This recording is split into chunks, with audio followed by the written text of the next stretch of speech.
All right. Welcome back, everyone. Hold on.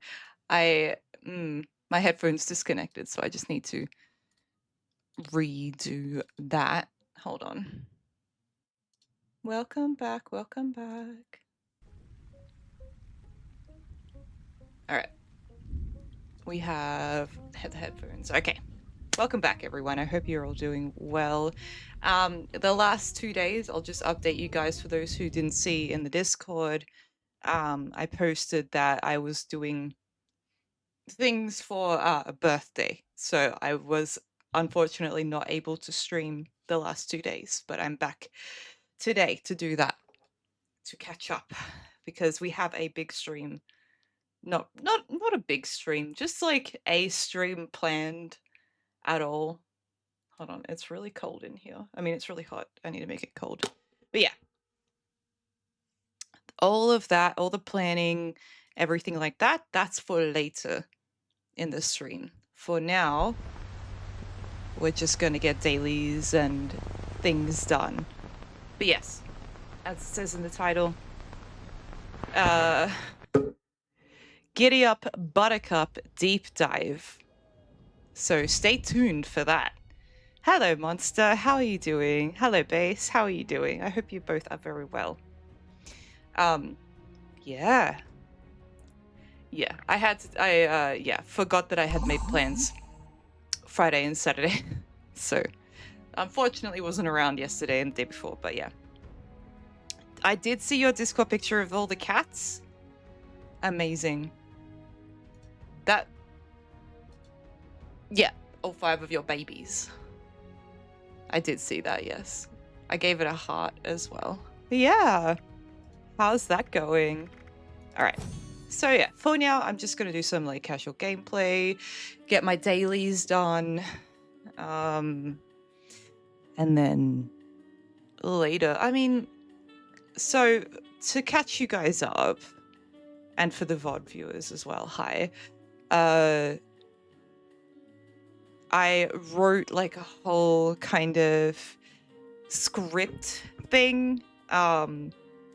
I was doing kind of a deep dive on, as I was saying and teasing, a random Fallout junk item. And yes, today I will be reading out that script that I wrote. And it'll be on the Giddyup Buttercup item, which is, I don't know how exciting that is for you, for you guys, but I had a lot of fun. You know, I want to kind of really observe things, you know, in this game. It makes me very happy to pay very stupidly close attention to things. It brings me great joy. So yeah, that was kind of like the idea. Monster, you're planning on taking individual shots next week? Okay. Very good. Get them up on like a stool in front of a backdrop and, you know, get them to smile a little bit for the school picture book, right? But yes, this, I don't know, it's a little educational actually. It will be. Yeah, but I didn't leave any space for like pausing to like read what you guys will say, hopefully, if all goes well, good things. But yeah, it's a little like, yeah, there is like some educational stuff in there that, I don't know, I thought was cool. So yeah, we'll get to that later though. We've got 4 hours. We've got the next 4 hours together, guys. So let's take it easy. Yes. But I have got like some background music planned, detective background music planned, and I got like kind of I didn't make a PowerPoint. Should have, but it's a bit late now. But I've been working on this for like a couple weeks, you know. Hello, Tinkerbell. Yeah, 10 points. Thank you so much for the 10 bits. I appreciate that, my dear.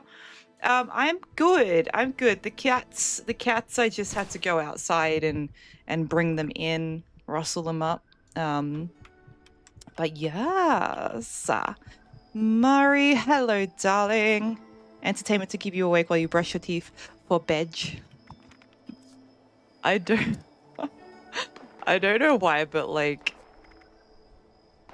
putting a GE on words that end with D is just so funny to me. I don't know why. I don't know why, but it's great. Bedge. All right. But I hope you're well, Murray. But yes, cats are in. I'll take a break later to like feed them dinner, but that's not for a while. So yeah. All right. I am in a team by myself, I guess. Kill cryptids. All right. Daily challenges it is. Kill a glowing creature. Looks like I can re-roll that one, at least. Monster you're putting on your bed for the pigs and let them get used to the bed. So when they're no longer nursing, they can sleep with you in the bed. Hell yeah. And then they'll never leave. Kill cryptid. I wonder if I could do that. I'll go to the pylon ambush site because sometimes a Wendigo will spawn there. So we'll see if there's one there. If there's not, I'm re-rolling it. But yeah, I didn't prepare a PowerPoint slideshow presentation. That would have been the smart thing to do. So instead, I just will just be using photo viewer and a bunch of like pictures that I've got that are in along for the ride of the presentation, basically. And I don't know if today's kind of thing goes well.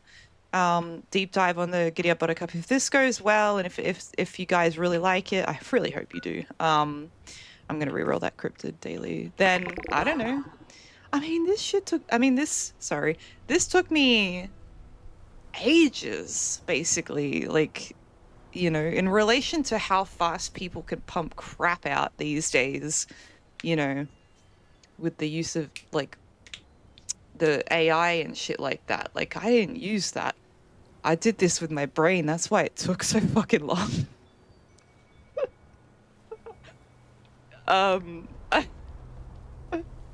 I even made my own, like I use Microsoft Paint for like everything in my whole life, always, forever and ever since I first got sat on a computer all the way back in primary school.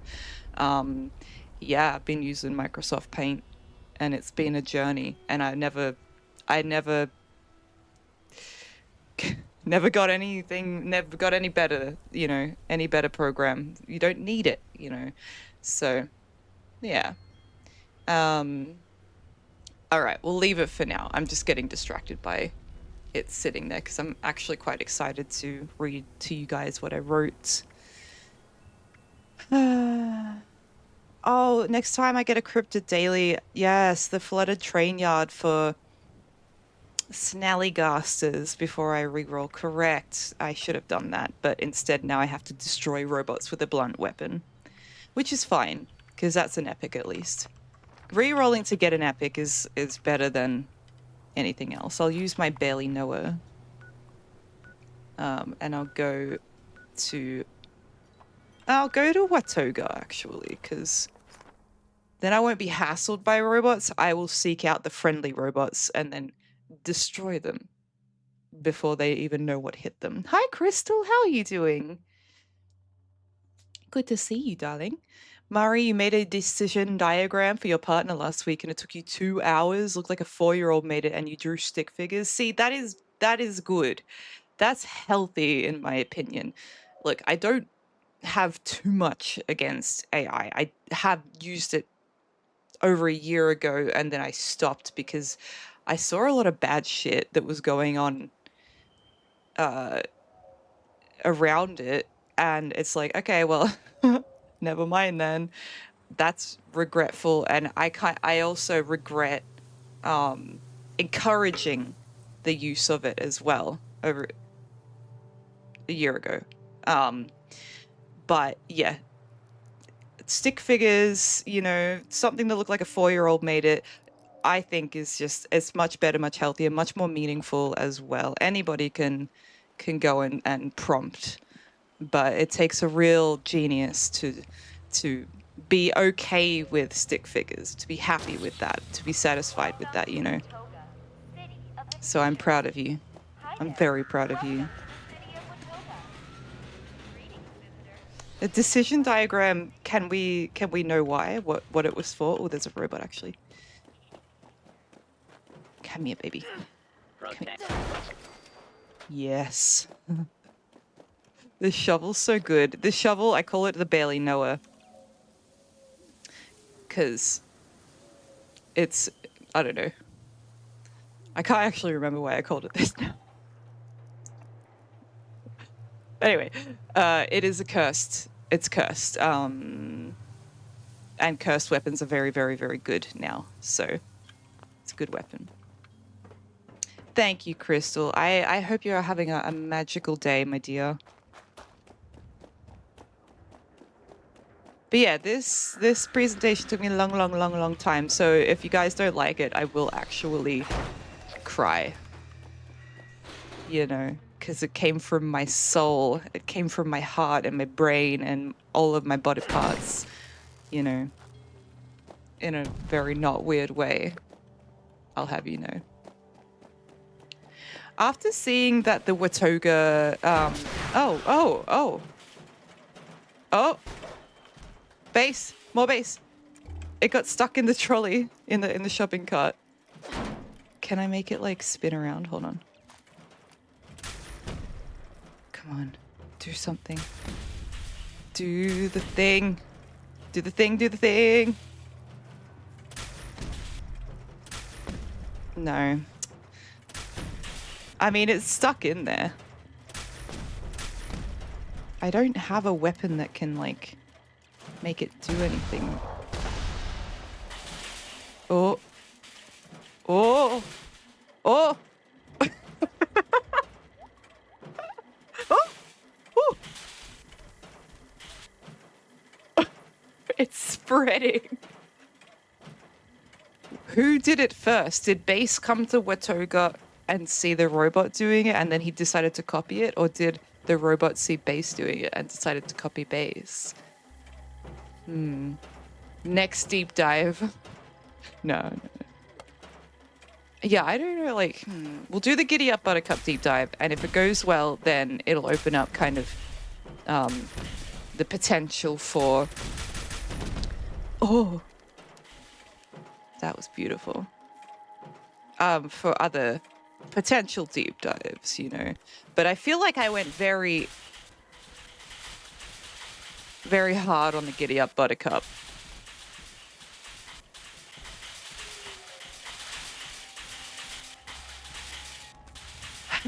Crystal, you're cleaning, so that's always fun. I feel that. Were you, Did you realize that you were a little too comfortable sitting on the couch and now was the time to do a complete deep clean of the house?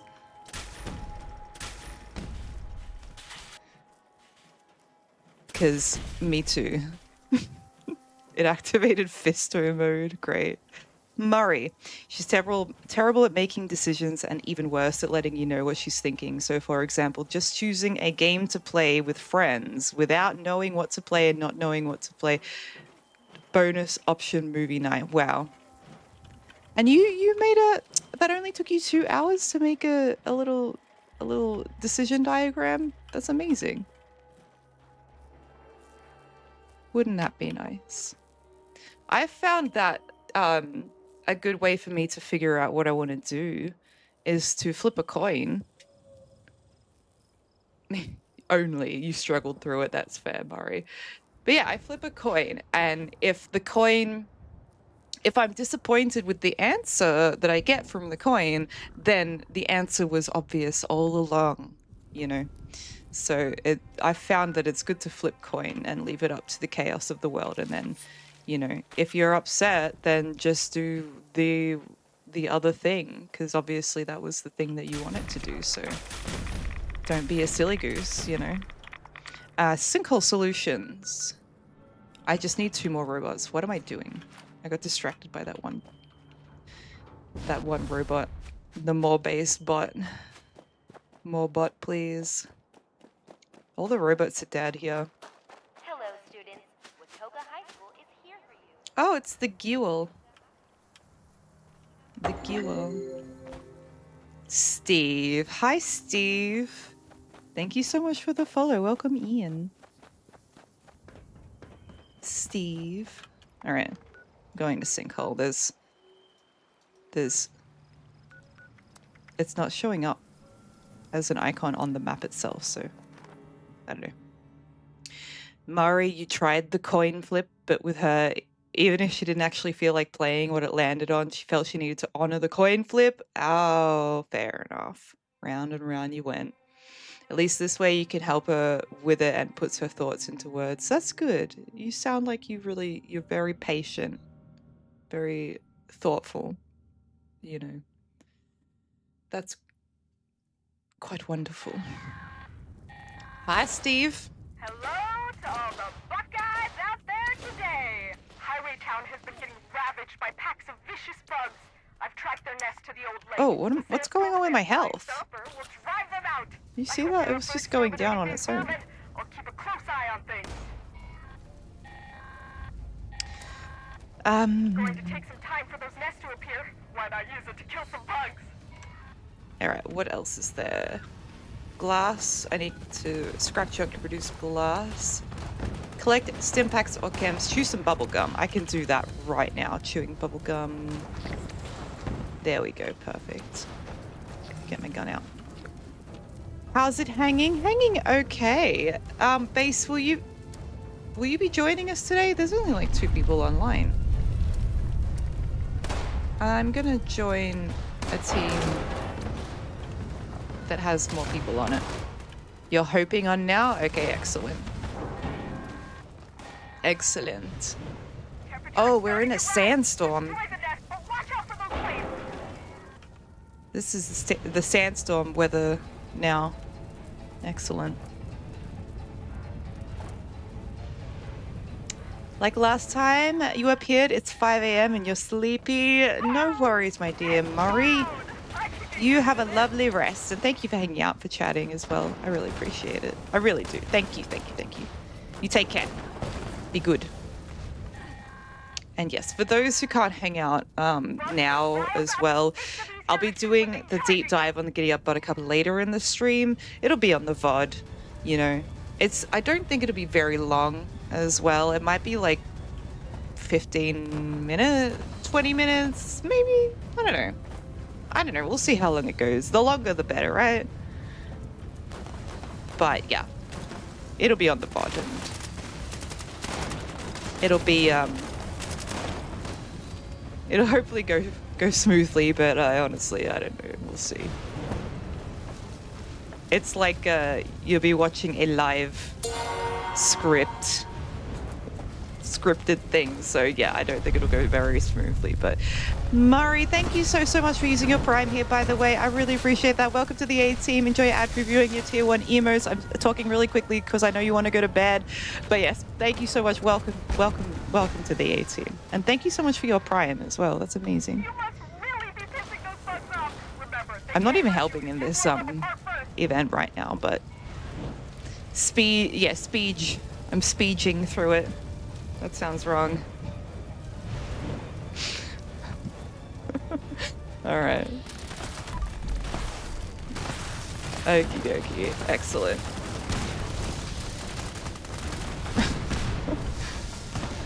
I helped kill a couple things, so that's alright. I do have something that I want to show you guys as well. That's just like up this cliff. If we can get up there.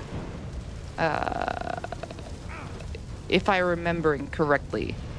what I found. I found something. I believe I found something to look at. It's not, nothing is ever like what I find in this game.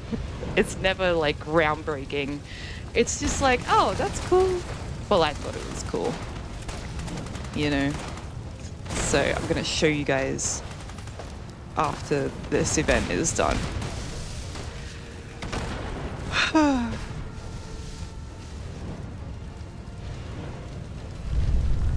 You can hear a siren, but where is the siren? It's like coming from up here.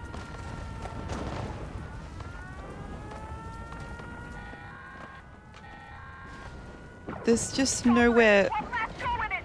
Show these red scorpions how much devastation you can really cause. There's no location. Oh!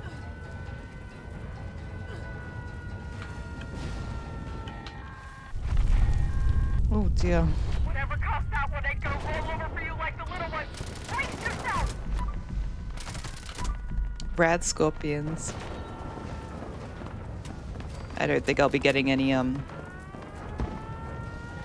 I see this daily in Australia. No, not where I am. Nasty agua spotted. Unfortunately. I do like scorpions. They're pretty cool, but the scorpions that are kind of close to where I live, they're like this tiny, you know, they're like an inch big. There's nowhere for the alarm to come from. There's no location for this alarm to be coming from. I'm just saying.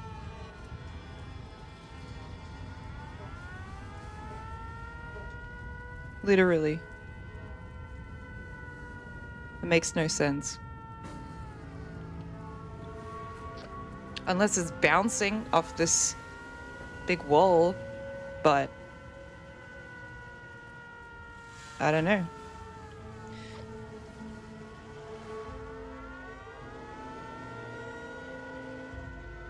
No. All right. So what I wanted to show you guys was up here. Oh my god. Okay. So I was looking at this. This is like the abraxadine chemical, just another little mini plant or storage facility or something like that. Pick up, drop off vans and trucks everywhere, cranes, and yeah, just a big storage place basically. Let's see. I think there was an abraxadine case in here, an abraxo briefcase, but I can't remember exactly where it was, but yeah. And they don't let you in, as nice as that would be. See, the lights are on, but they don't want to let you into this amazing looking facility here, which is very disappointing, but it is what it is. This is not what I wanted to show you guys. I think what I wanted to show you guys was up here. Yes! Okay. I shouldn't be laughing. A car crash. So I was just like exploring, as I do, looking around at things, and I noticed, yeah, there's this whole car crash here with the guy stuck under his car, car's flipped upside down. Looks pretty hectic, and I'm like, okay, but you know, why is this specifically here? How did this get here and why? So I followed it. I kind of like, this is the front end of the car.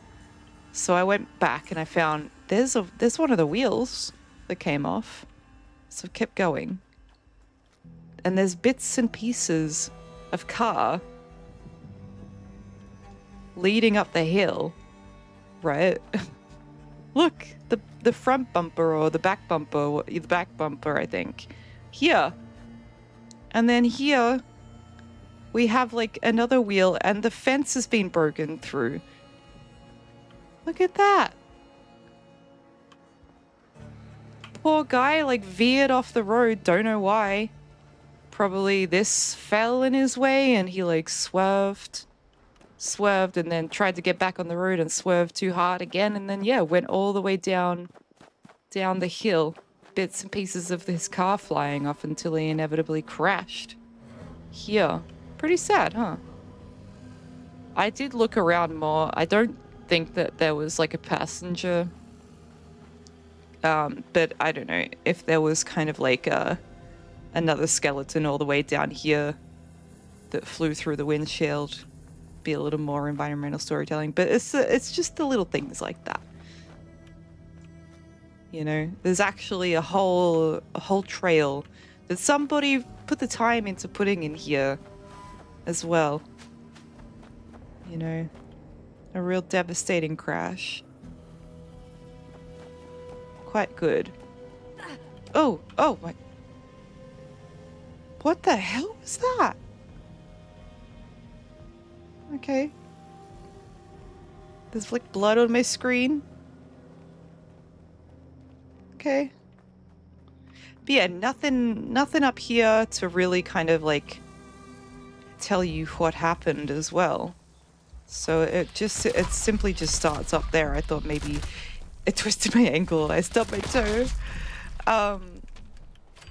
That's super common. It happens when you run between cells sometimes. That would explain a lot. Hold on, my headphones kind of hurt the top of my head. And I don't know how to fix that. Like they're just too heavy or something. I don't know. How are you doing, Val? It's good to see you, darling.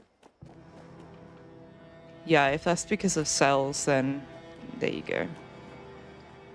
Good finding that car crash. Hi, Motorcat. How are you doing? Yeah. Like, I was just, like, exploring this facility up here, and I just ran in a random direction, you know, and saw that there was that. And then, yeah. There's, like, kind of a dirt path-ish kind of thing as well. A lighter bit of the ground. Yeah. It's great because there's stories along all roads. And then there's stories, you just run in a random direction and there's a story to come across, basically. It's really cool. More base, uninvited masochist. Okay. What is that supposed to mean?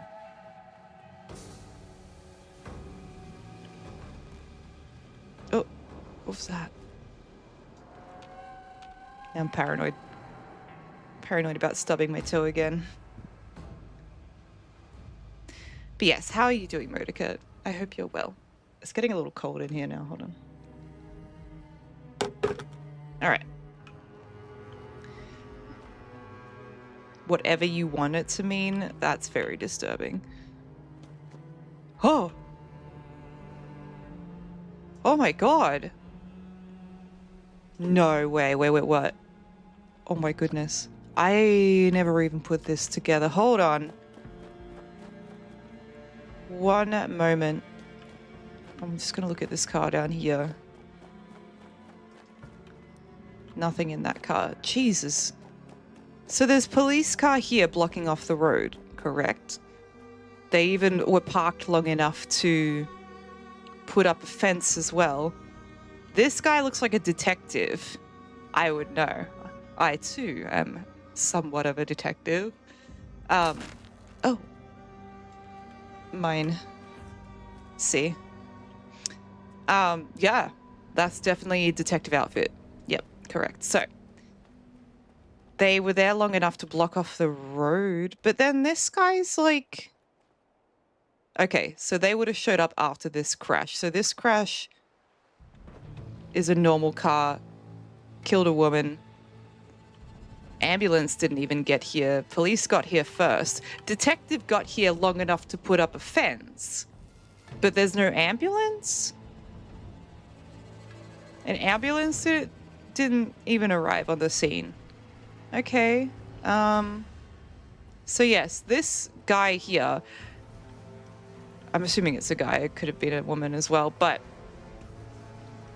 this individual driving the picker-up truck had 5 barrels, each with a dead body inside, with a skeleton, and just...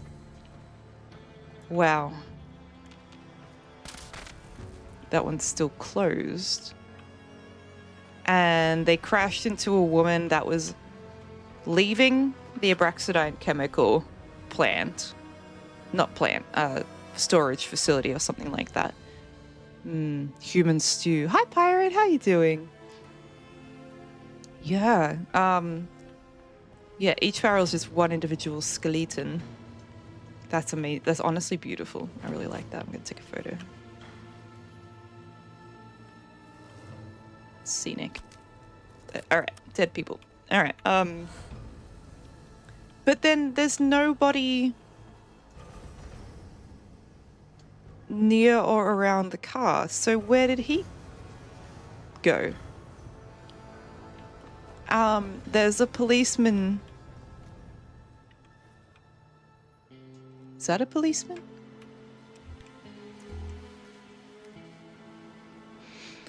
That looks like an old lab coat or something. So forensic guy? Looks like an old ass lab coat, you know. Yeah.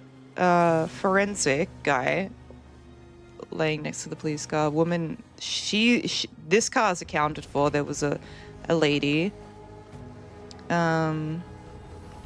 This car is accounted for. It's a detective car. Where's the serial killer? I'm assuming it's a serial killer because, I mean, look, you got barrels of bodies. Bodies and barrels, you know. Where could he have gone?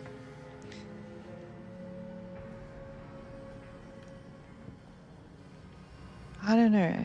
Where could he have gone? It could have gone in any direction. So if there's like a... We'll have a look down in here. Government cover-up.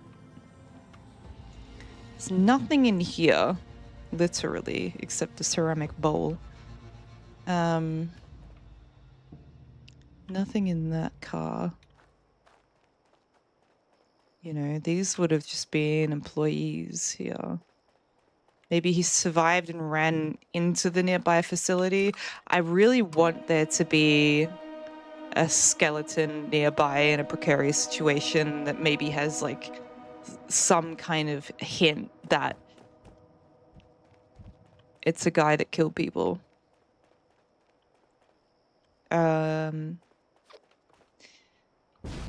But doesn't look like it.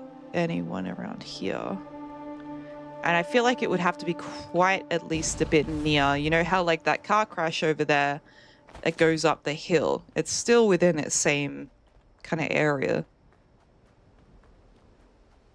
I don't know. I've got something about these rocks over here is a little sus, but could just be me trying to feel something that isn't there.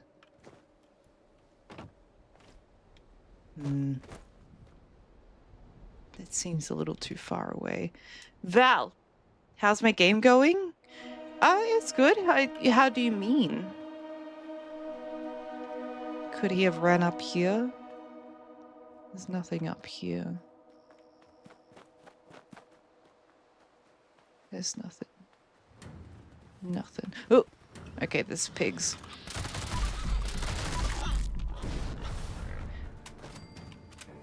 Nothing. Just some rat hogs, so that's not what we're looking for.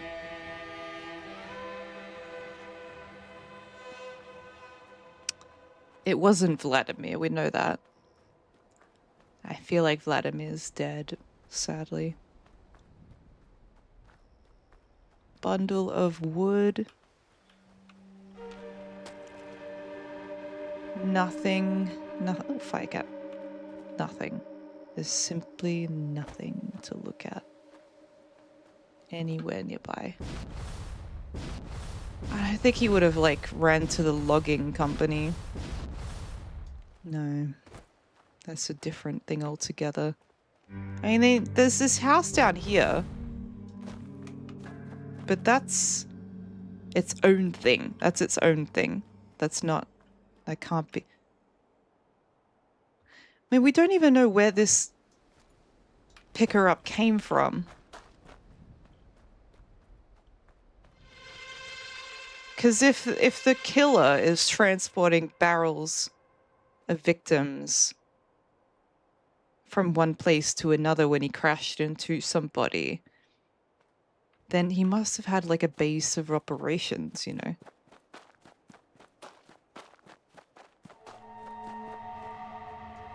Hmm.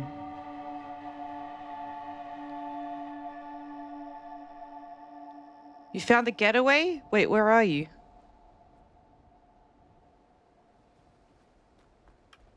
Ah, you're too far from... Where are you? Really? All the... No way. Alright, you're 100 whatever's away. Meters, I don't know.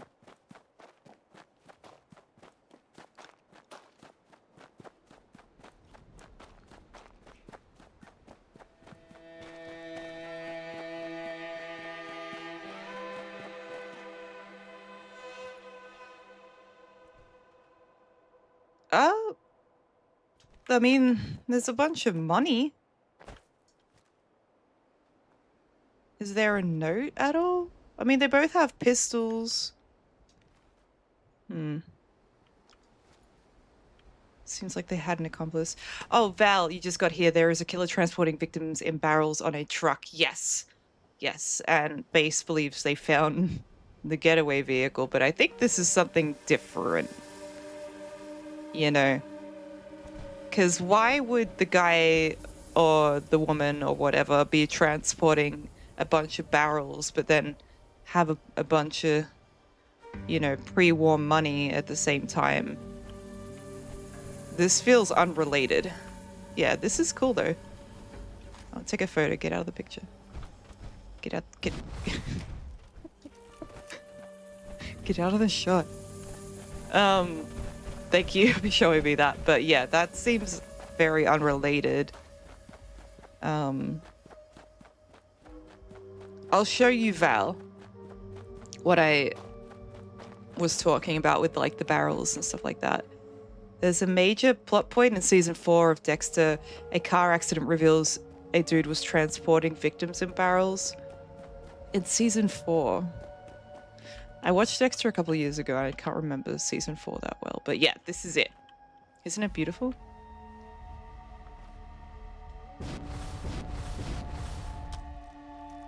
There's no note or anything. Oh, how did I miss this? My detective eyes. Hold on. Duct tape, adjustable wrench. Okay, hold on. This is amazing. How did I not see this note? Can't see over there. Okay, it required kind of jumping a little bit. All right.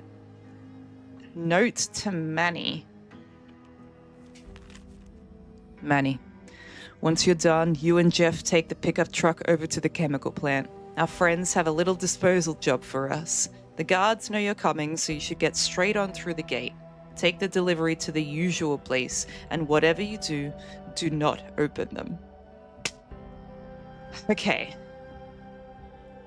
I feel like Manny is a familiar name. There's 5 bodies. Manny. There was, I think, an Abraxadine briefcase here, I'm fairly sure, as well. Oh my god, that person scared the shit out. The fucking Rust Raider scared the hell out of me. Oh, I thought it was a mannequin that just popped up. So 1, 2, 3, 4, but there's 5 barrels. 5 barrels. This one's not open, though. This one's still shut. Okay, so this guy was trying to go to the chemical plant to drop off bodies because they have an arrangement. Okay. Oh. Begging is weakness. You know the rules. Please. How long have we known each other? That don't matter. Rust King says only the strong survive. It's the rust. It burns. I just need some water, then I'm good. saved your life. What? Not even a thank you? Come here. I've come across that random encounter before, and all she does is just like all that the angry person does is just shoot the other person, so. Yeah, okay, Val, yes. Yeah. That looks correct. That looks like the thing. I don't remember that specific. I kind of do, but yeah. That looks like a reference to Dexter. But then there's like the note still. So they were intentionally coming to the plant because the plant would have disposed of the bodies for them. So...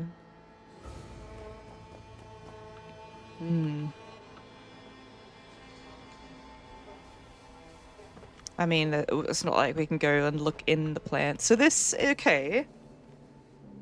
This is an Abraxadine disposal plant or something then.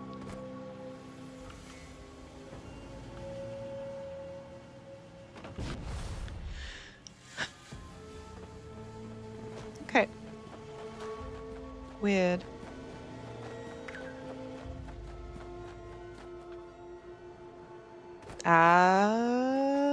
Another picker up. Okay. And a blue trailer. Or caravan. With a coat rack and a hat on the outside, okay.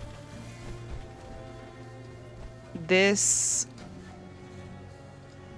is the Breaking Bad reference that I heard about. So not the body, nothing to do with the bodies, so.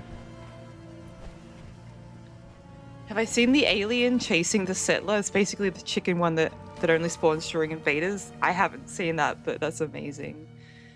Everything's tied to Abraxadine, it is in the story. But yeah, this is the Breaking Bad reference here. I did hear about this, but yeah, because, yeah. You know. Nothing to do with the dead bodies in the barrels, though. I think you're right, Val. I think you're actually 100% right. It is the Dexter thing. I'm just going to open that and show you guys. Reset the... Yeah. So that's it. That's from the TV show Dexter. So that's the barrels with the bodies and stuff like that. Five barrels. But yeah, the note itself is peculiar. I wonder if Manny... Well, that's only 6 Manny. There's actually a lot of Mannys, it seems. There's even a cat called Manny. In Vault 63. So, Manny is weirdly a popular name. Yeah, 2 chairs. 2 chairs, blue trailer. I don't know if that's a reference to anything, those bullet shots, or if that was base killing these bugs or something. Yeah. And yeah, the fedora for the Mr. Walter White. But then look at the fumes that are coming out of the caravan. They're red. Shouldn't that be blue?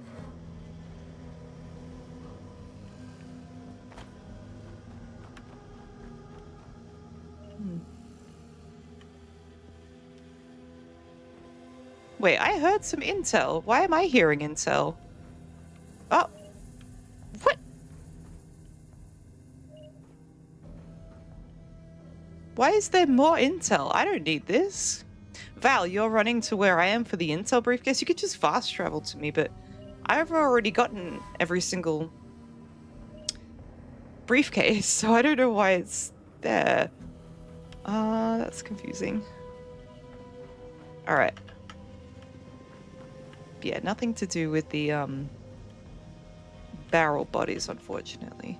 But there is another caravan over there. That seems to be in relation to the lake. I don't know. It just seems like every time that you run off the road, you also come across something. There's another briefcase. I never came across these, so I guess that there's more locations that maybe they added from the PTS, because I followed Duchess Flame's guide. Shuffle, there is? Okay. Hi, Shuffle, by the way. I don't know if I said hello earlier, but hello.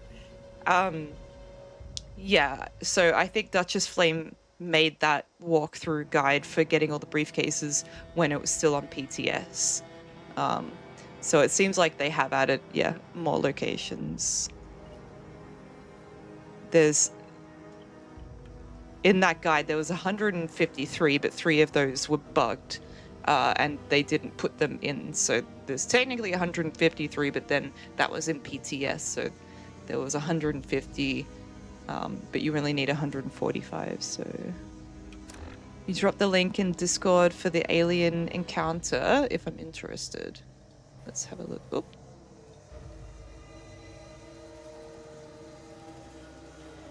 For the alien encounter.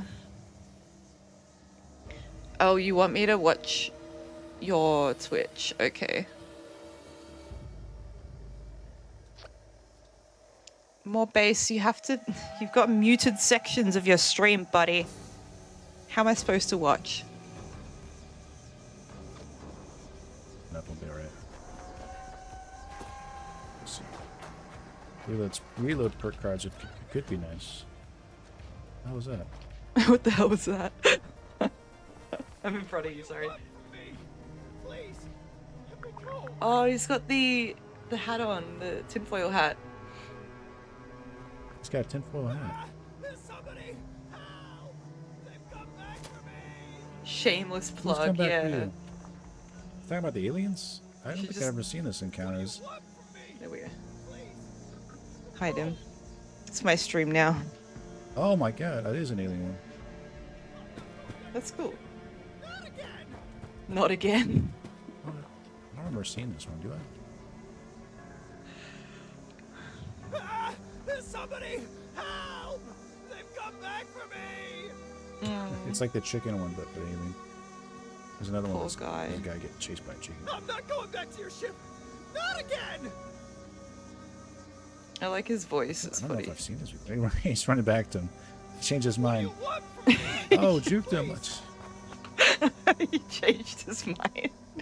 I like this person's name, by the way. Traumatized Milk. Oh, they've got 4 followers. Well, there you go. Yeah. Cool. That's interesting. Yeah, I'm guessing that's for the invaders. Is it still Invaders from Beyond right now?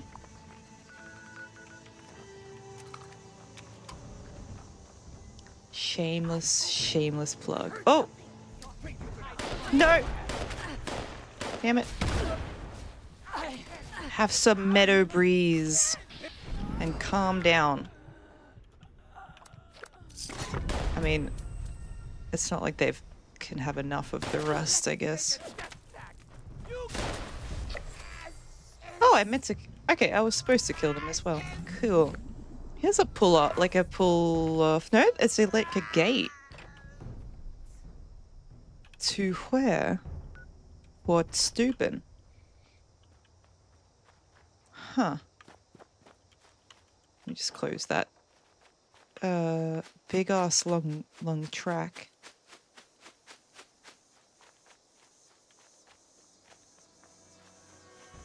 Is it? It's not going to Fort Steuben. It's taking me... Where are we going? Landslide? What? Where was we supposed to go from here? Oh, okay, there was like a landslide here, it looks like, because the path continues on this side, and then there is a blue tent. With some sugar bombs? Yummy. Cool. Okay, Just a little camping setup and then a bridge to Fort Steuben, but area must have been pretty before it all dried up. Used to be a lovely river. I'm sure it was. Yeah. Oh, there's still like some nice trees. Not all bad.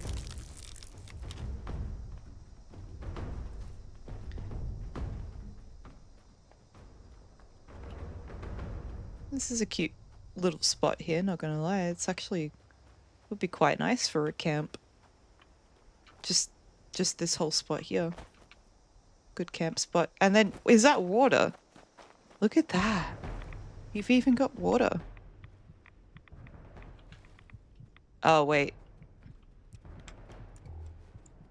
I remember this spot. There's an Abraxadine briefcase that comes in here as well. Oh, my goodness. Yeah, so always getting rad hogs here, but still a nice spot, yeah. What's up? Oh.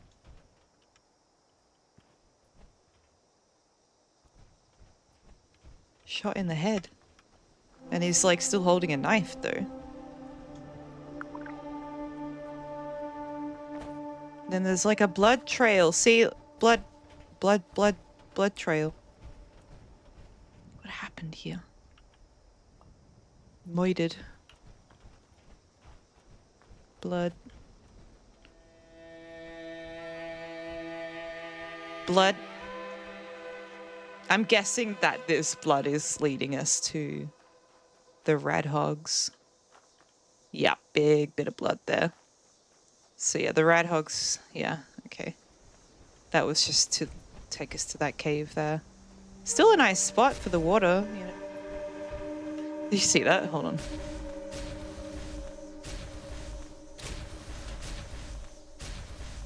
Can you see the water dropped?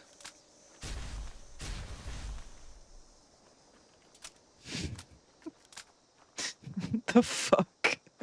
Massive malice. Are you okay? Did you mean to say that? This, Valerie, this is the the prototype ABX-03. It's what you get for getting all of the Abraxadine briefcases. It's the end weapon. I think, Fassive Malice, you scared the chat. Well done. Yeah. So you get the Meadow Breeze, which is identical to this weapon for like less briefcases, but then once you handed all the briefcases, then yeah, you get this. Rub it in my face. And I did it. I cheated and used the guide instead of explored like a cool person. Okay, fine. I used a guide. Yes, I used a guide, Duchess Flame's guide, to get all the briefcases so I could get this weapon because I really like Abraxadine. I'm a big fan. Fassive Malice. Hold on. Steve likes your profile picture and banner.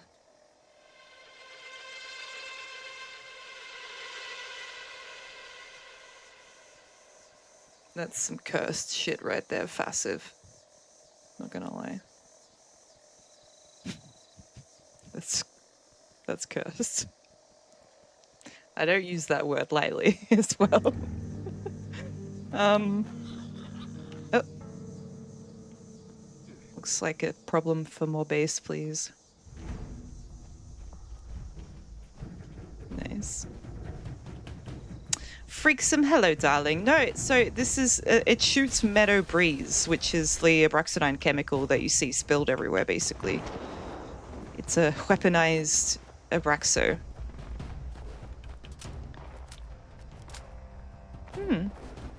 Hi, Motorkurt. 7 a.m. on a Sunday. Good grief. How are you doing, Motorkurt? I hope you're well. Think you're halfway with your briefcase collecting. Val, I was totally the generation that used to eat Abraxodine pods. What do you mean? What do you mean I was totally of the generation? I was born in 93, so are we the Tide Pod eating generation? I can't tell, because I never had one. Tempted, but no. There's 145 in a million locations. Takes like half an hour even just following the guide. It took me all day, but I guess following the guide, it took me all day, but I was doing things between every briefcase that I picked up. I think I took like 5 minutes, or just went and did something else and then came back and picked up another briefcase, and it took me all day. But I was having fun with it as well. Got to see a lot of cool spots and stuff. Like mustard gas from World War One. I don't know. It is horrific though. You may call me Homer. It's just chemicals. I am not much of a fighter, but we weren't I will really provide given support any from afar. details on what Those brainwave Meadow Breeze siphons is must made be of. destroyed. As a prerequisite, We need just to know lure that out the it's alien commanders who control the force it's field an on the extreme siphon. cleaning You will want product, to I avoid guess. incoming energy But pulses yeah, from the the siphon. military, Extraction of the US brainwaves military can approached intimidate. Abraxodine because they saw potential in a lot of incidents that were going on at Abraxodine. As you can see in the pit, Focus your fire on the commander. the pit Then got we can messed up by destroy the Abraxodine. brainwave siphon. It's like basically all their fault because they didn't properly destroy their waste, so The force it field is down. just destroyed Destroy Pittsburgh that instead. brainwave siphon. And the military was like, hey, that's pretty cool, we like that, we can use that. So they went to Abraxo and they were like, we know that you guys are like messed up, Watch out for missile and we want to strikes. make money on The that, we want to extraterrestrials profit are and use amplifying it for their war. demand. So I don't know what chemicals it is. It's just the worst thing that they could make, I guess. Cleans your counters and cleans up commies, exactly. Motorkurt 83 gang used to put toy cars in your mouth because you like paint taste. That paint may have had lead in it. And look at you, you're fine, right? You're doing great. 2 commanders are being down now. Everything's Take care good. of them. Everything's wonderful. Chlorine most likely, so pretty close. I don't know, yeah. Like, we know Abraxodine, they make detergent primarily. Detergent powder Excellent work. and liquid. Focus your fire on the brainwave siphon. You know, that's just regular soap, bleach, stuff like that. Drain cleaner. But they also make other products, you know, aerosolized products, you know. They tried to make a glow-in-the-dark hairspray, which did not go well. Melted off a lady's entire hair and face, and the company didn't really do too much to make up for it. But, you know, that's just how it was. You know, somebody decided they wanted to play a little office prank on the secretary, or the receptionist, sorry, and give her a nice new hairdo and a nice new face at the same time. But they didn't, I don't think, it was still in the testing phase, so. Oh, it's golden. Lovely. All in good fun, yeah. Destroy that siphon. Yeah. There's a fine line between cleaning products and chemical warfare. Yes. Yeah. Yeah. Yeah. But yeah, this is what we get. The very cool Meadow Breeze weapon. And it paints the ground as well. So if you want to go and paint like a love heart, you can. Or other things. You know. Makes cool shapes. A love heart. Yeah. Alright, complete daily quest, craft ammo at a workbench, scrap chuck to produce glass, and I still have to kill robots with blunt weapons, so I'm going to go back to Watoga for that. Is it permanent? No. No, it's not. Just like, you know, when you shoot the cryolator or just any weapon at all, the more you shoot, the more the first shots will keep disappearing. And yeah, just like any other game. There's a limited amount of holes you can put in before they get replaced.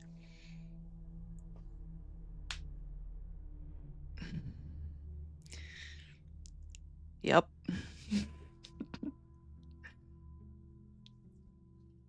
Yeah, I like the Meadow Breeze. It's just like the really frustrating thing about the Meadow Breeze, like the Meadow Breeze sprayer and the Abraxadine 03, which is the same thing, just does a tiny bit more damage. That's it. Is that you can't modify it at all. There are 0 mods you can do to it. It's really freaking annoying. Cause like it's just like an Enclave Flamer, only crunchy, and it does that. You know, it does flame damage. So if you have got pyrotechnician and science, then you do good with it. But yeah, you simply can't modify it. There's not a single mod you can do to it. It's pretty sad. To Watoga, city of the future. Come on, buddy. Welcome to the city of Watoga. Greetings, visitor. You have arrived at the city of the One more. This is Watoga, city of the future. Come on. Make another one. I dare you. Oh, there's one. All right. That's that done. Complete daily quest. So that is just... what haven't I done in a very long time? Waste not. Oh my god. Yeah, I think it's been like 2 years since I've done that. Waste not. When's the last time you guys did the daily quest Waste Not? Yikes. Freak some cool gun nevertheless. It would be cool if they had different dyes as mods. That would be cool, but that would expand way too much on the Abraxadine kind of storyline that they had going on. Plus, it's like, it's the same color as the entirety of the issues that are going on in the Burning Springs. So it's like Meadow Breeze. This that's in my gun is the rust that made the Rust Kingdom the Rust Kingdom. You know, it's what the highway town settlers are coughing and complaining about and breathing in. A lavish land, left to languish. Can new life find a way here?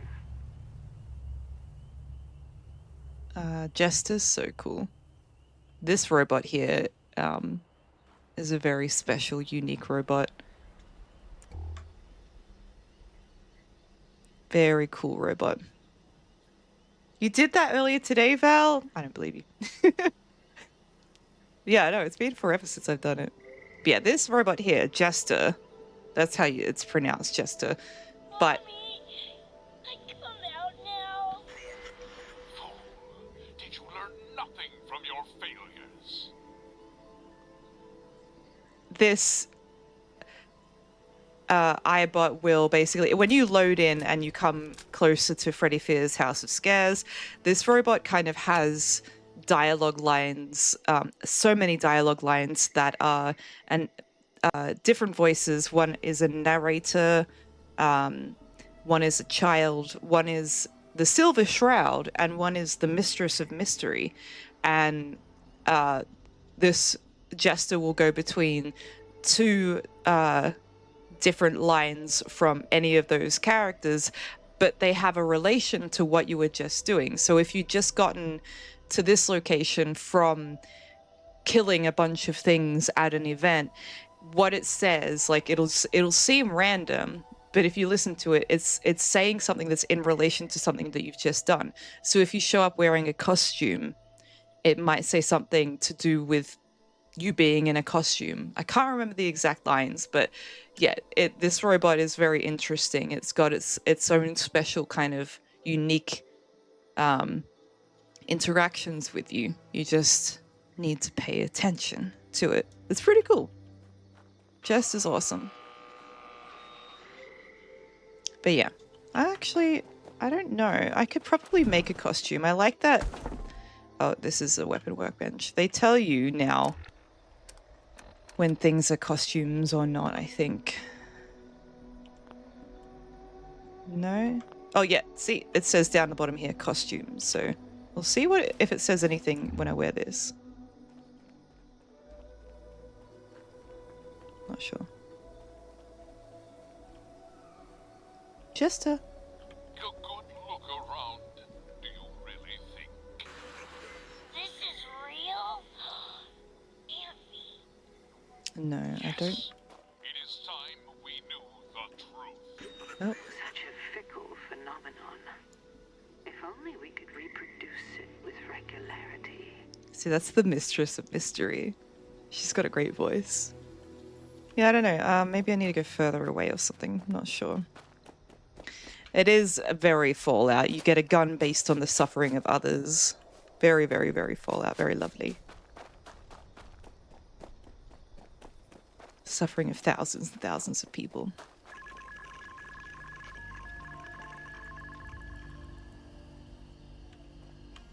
Okay. Were you wondering where I've been these long nights? Well, In a deep, dark hole where no other living creature can be found. It's Mistress of Mystery and the narrator. Yeah, you can go and listen to all of these dialogue lines on the wiki as well. I believe somebody's uploaded all of them, which is just amazing. And they're quite good to listen to. Especially if you, I don't know, if you're a fan of the Silver Shroud, and his radio plays and stuff like that, you can go listen to the dialogue lines that Jester has, and you can't kill it. But yeah, if you need a little more of a taste of the Silver Shroud, then you can go and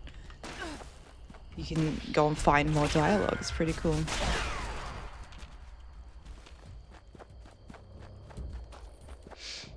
Base, sorry, what did you say what was cool? Val, you were finishing up the camera quest and took a picture of Freddy's and Red Rocket, and that one was on the way, so you did too. Hell yeah. Excellent. Hover my mouse between the expedition icon and the R next to it.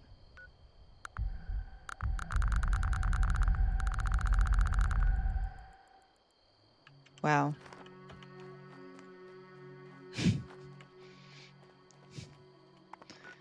I needed to know that. Deposit Red Rocket cores. Ah.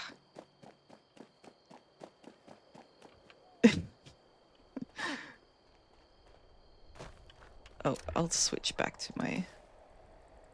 not this outfit. Yeah. You're welcome. Thanks, Space. Appreciate it. I'll definitely be using that. Yeah, I don't do this waste not to, like, often enough. Because it does take you to the Red Rocket Mega Stop, and I freaking love this place. I don't know why, it's such a cool place. It's like, it's a Red Rocket, you know, stop, but it's got like a restaurant, it's got, I don't know, it's just got everything. I think I just like it because it has like a restaurant, and the restaurant is automated. So robots cook all of the meat and everything like that. And then, yeah, there was a review done on the food of this place that was actually quite a good review. But yeah, I don't know. I really just like, this is just a huge Red Rocket mega stop. What else do you call it? Fire engine. Yeah, I never really deeply, like thoroughly explored this place.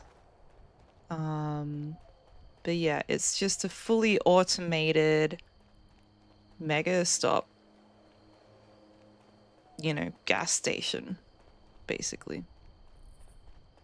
But the gas, I don't know, it's weird because there are kind of these things here, the gas station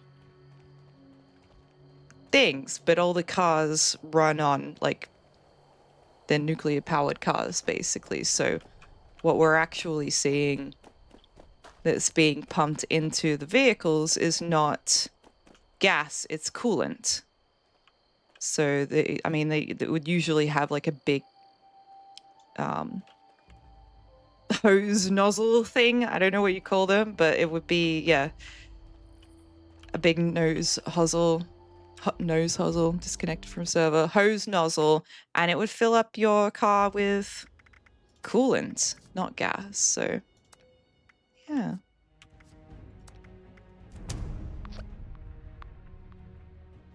It's quite interesting. I think that the nuclear powered cars only came in 2056. So that's not that much time between 2056 and 2077 for basically the nuclear powered cars to just take over completely and gas cars to just completely disappear. It's for pumping Mountain Dew to drink while you're driving. Probably. I've had, I think, a little bit too much coffee today. Not gonna lie. Little bit too much coffee. Making my brain freak out.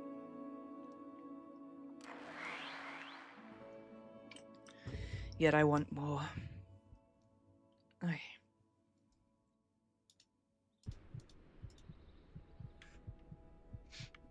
Alright, I'll deposit the cause and I'll F off from here. Need to go run a lap. I don't know. I had some actual good quality coffee and a bit too much of it. Making me jittery. It's probably, I feel like it's going to affect like my reading of what I wrote down as well, unfortunately. I've got a bad feeling about that.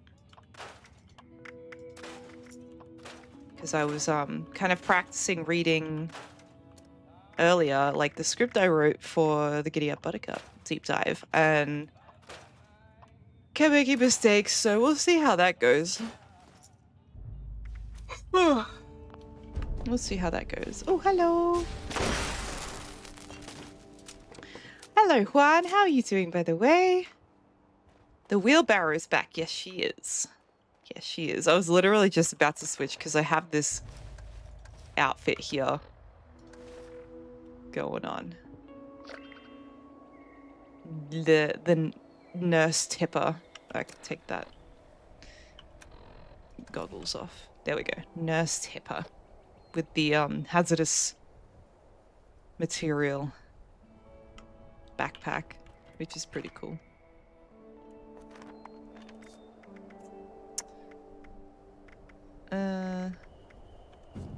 There we go.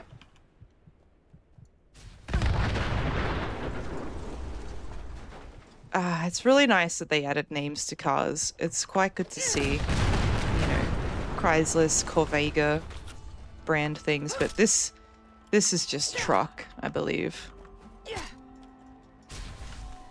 Yeah. And picker up is just picker up, rusted picker up truck. So that, I mean, Chrysler's. I mean, all the cars seem to be Chrysler's, I guess. I can't remember.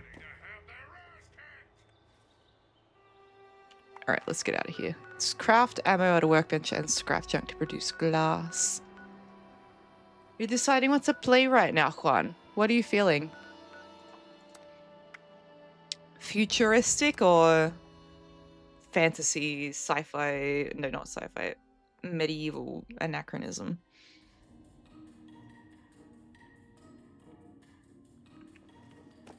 Golden, why is your name Hogwild Beast? Hogwild Beast. Oh, I'll get my gold.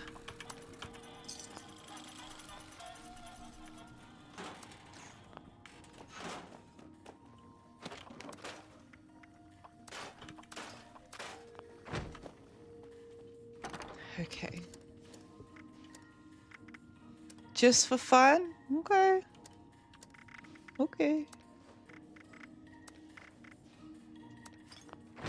Who doesn't like to get a little hog wild? That's a good point, Steve.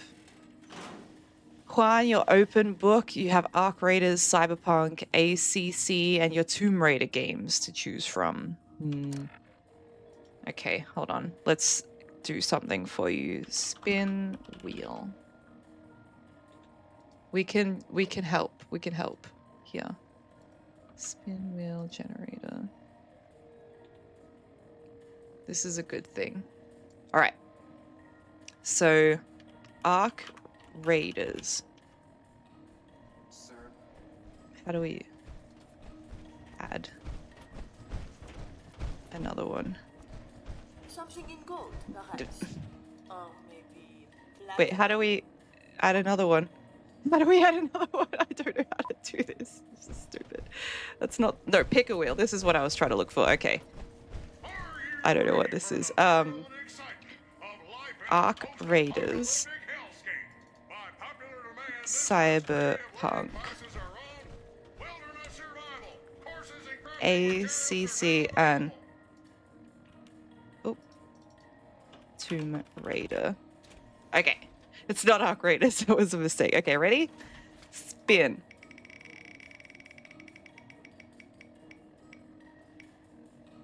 Oh, oh! Cyberpunk it is. There you go. Presidential treatment.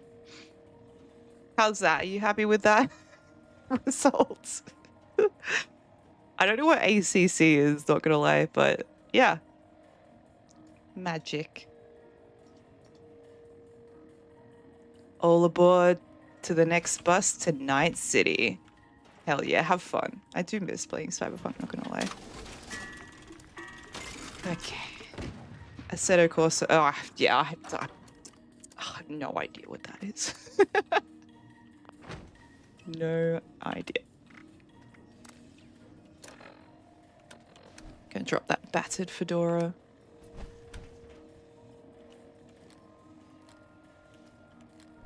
A racing game. Hell yeah. I like racing games.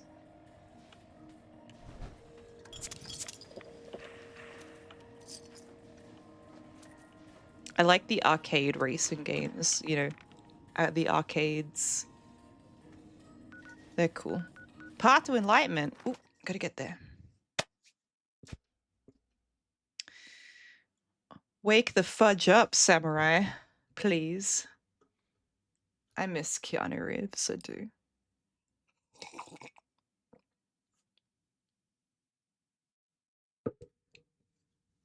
Nobody saw that. That's good.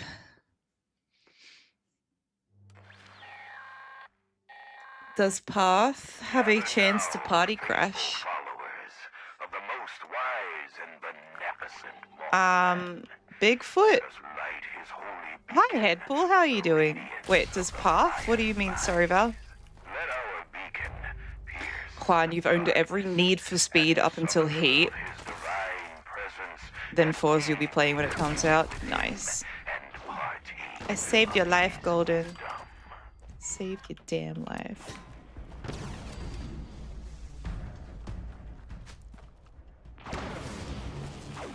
Yeah, I like the arcade where you actually have the wheel and the pedals and stuff like that. That's a lot of fun. I like that. I like those games, but yeah, racing games are fun.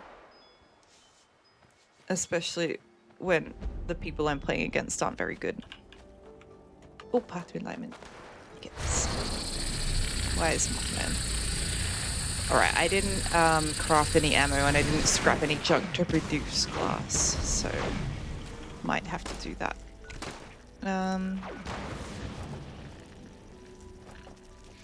Iconic Gilbert, you're pleased that I'm demonstrating the racing games. Yeah, it goes like this, guys. I'll have you know. A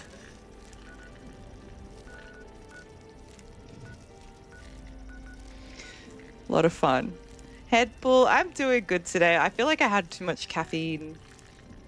But, you know, I'm excited. I'm excited to do a little bit of this. A little bit of presenting you a deep dive on the Giddyup Buttercup later. That'll be fun. Glass. I could probably make bulk glass. I'll go back to the white run. To the White Spring. Does the quest have a chance to trigger the party crashes? I don't know. of that one. Cargo's room, it does. Hold on. F-76 party crashes. No, not game crashes.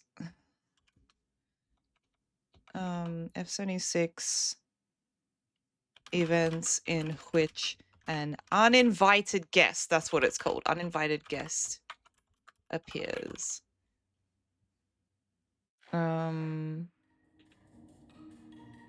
So they can show up. There's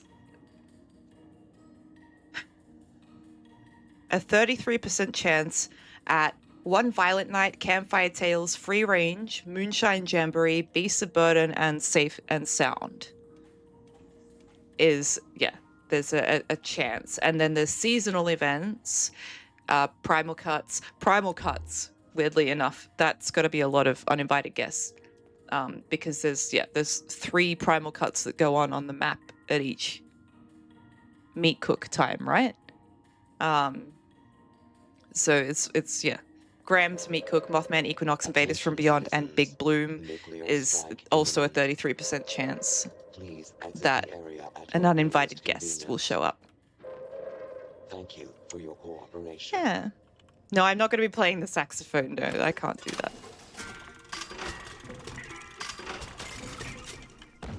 You expect too much of me. I do not have that much skill. Head pull, that's a lot. You hate when you drink too much caffeine and your vision shakes and then time slows down. You're able to save everyone from the burning building that you set on fire. Yes, correct. Yeah. So there's a lot. There's a lot to look at here for the uninvited guests. Someone launched a nuke, which is amazing. AWOL armaments is up. What am I doing? I gotta craft bulk glass and ammo. Okay. Can't forget. Bulk glass. We can do that. And ammo. I'll make some 5.56.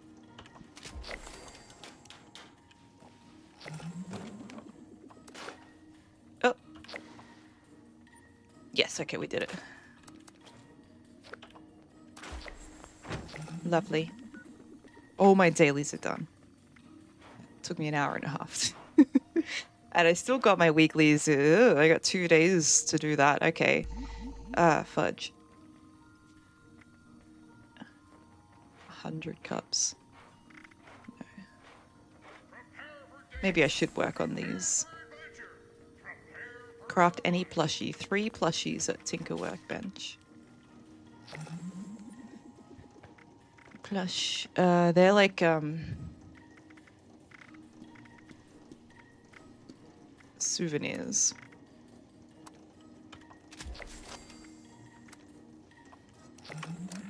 And I don't want those in my inventory.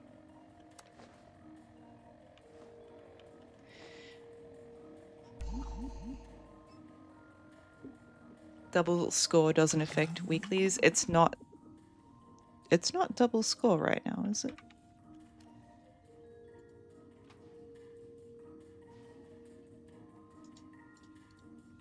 It is...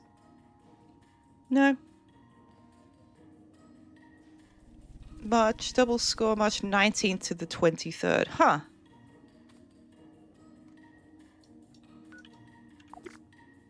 No, yeah, it's showing up yellow instead of just regular this color.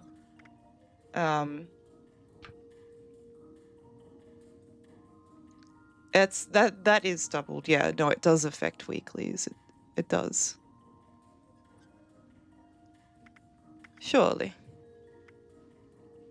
It doesn't affect weeklies. Okay, it's only dailies. It doesn't affect weeklies. That is lame. Why would they do that? Why would they do that? That's stupid. It's a weekend event and most people have finished their weeklies. Not me. Not this guy. Oh, it's Earl. Girly early. Great. Great. Wonderful. I need water. Wow.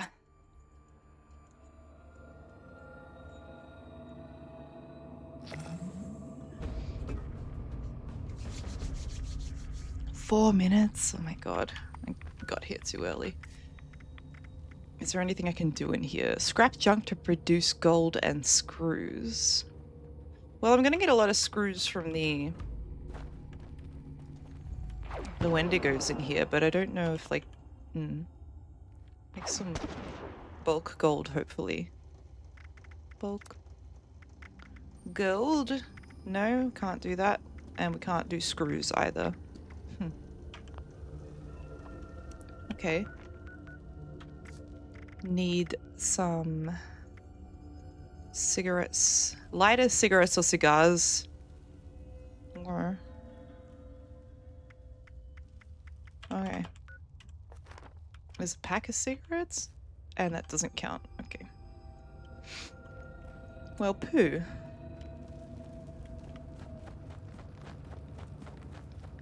Lighters. I guess it's Sunday. I should be working on my weeklies if I haven't done them already. I thought I'd have yesterday and the day before to do everything, but I had to take the 2 days off because I was celebrating a B-day. A birthday. Not my birthday. My birthday was last month.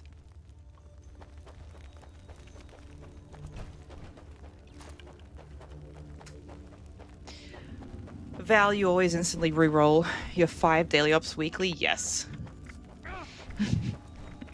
Yeah. I'm gonna do that. I have premium rerollers. I'll just use them.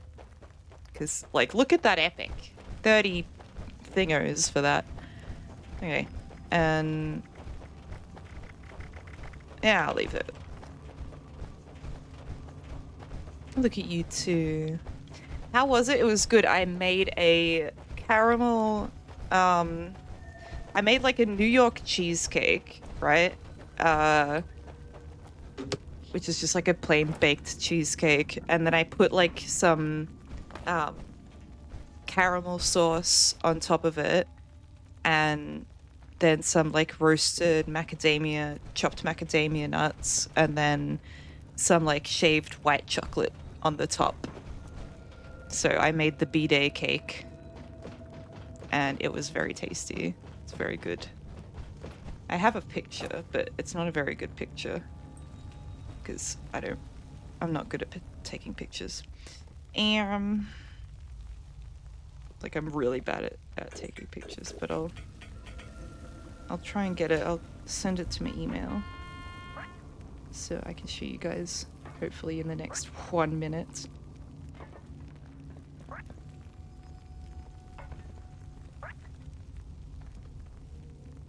All right.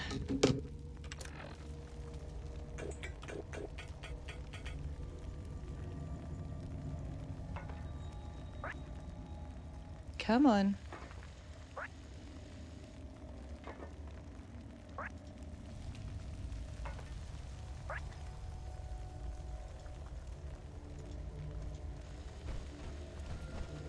Yeah.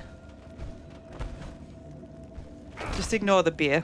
I had to hide it in my housemate's mini bar fridge so it wouldn't be seen in my main fridge. But yeah.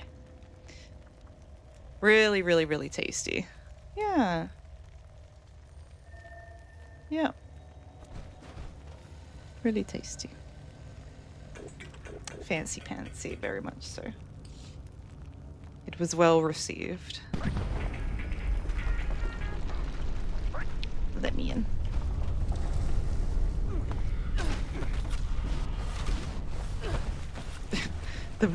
the skeleton falling down.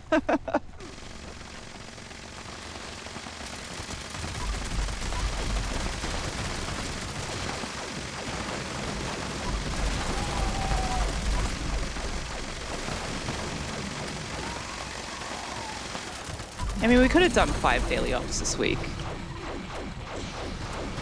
Wait, where did Earl go? Oh, there he is.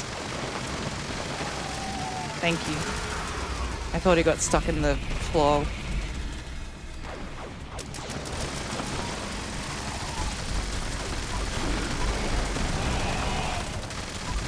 getting the AP bug. Yeah. I'm not doing anything illegal here. It's just, I guess it's just a slow server or something.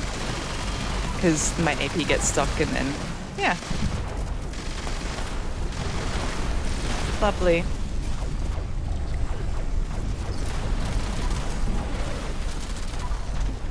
Meadow breeze. The Australian buff, yeah. I mean, it's just if you're on a high ping server, then you get infinite AP.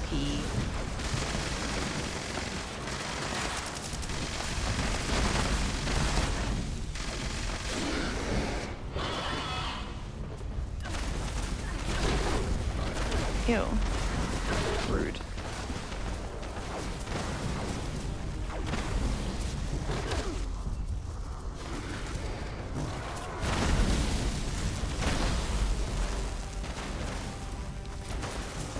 Don't tell Todd, please. Mo Changs, hi. Thank you so much for following. Welcome, Ian. I hope you're having a great day. I think I'm just tired today, as well as like being overly caffeinated to the point where, I don't know, I feel like I've gone full circle. I had a lot of caffeine. That I've gone all the way around and it's making me tired again. Don't tell me that's a symptom of some kind of brain thing, okay? I don't believe in that stuff.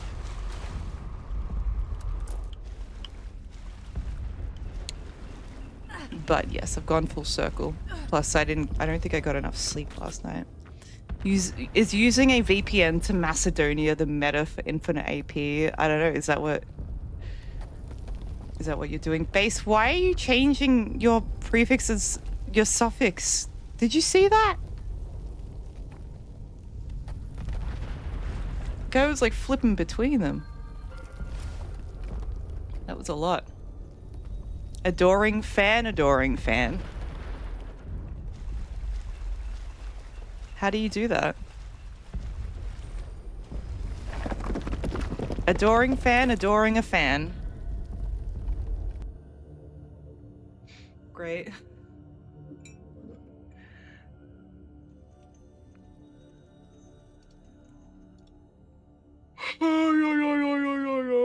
Sorry, well. Trying to get stinky. Oh, can you like bug it or something? Wow.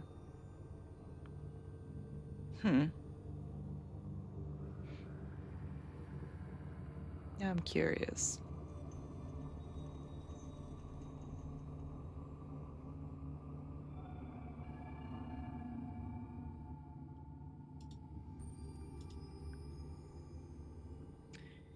Steve, you have world's largest of worlds. Shuffle, you're rocking Fallout. Like New York. Just a big fan. Yeah, I went back to being Zorbo's landlord. You can't see from here, but just believe me. I am Zorbo's landlord. Oh, I'm stuck. Wow.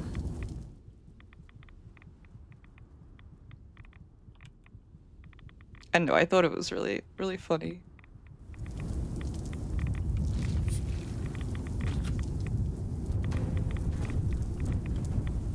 Oh. Glowing mutant hound and diseased supermutant warlord. Wow. They're alive. High radiation fluids. Wow. Huh. Hi, Garricus. How you doing, darling? Alright, we're almost there. This person right here. Very, like, just right on the edge. He probably, like... saw the nuke coming down from Bougainvillea. Wow, this is an Australian. Jeez. Make some noise when you walk, will you? Yeah, not bad, not bad.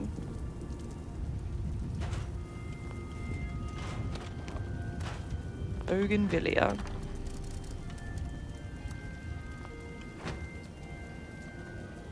Beast of Burden.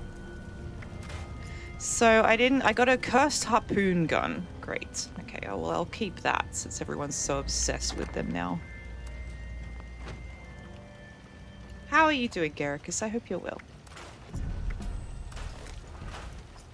Oh, we got regenerating. Nice. Jugs for days. Wow, what a pretty character. I want to look at her. Let me look at your face. Let me see your face. Yeah, she's really pretty. Wow. Life saving. Alright. I'm gonna put my armor back on and go to the thing.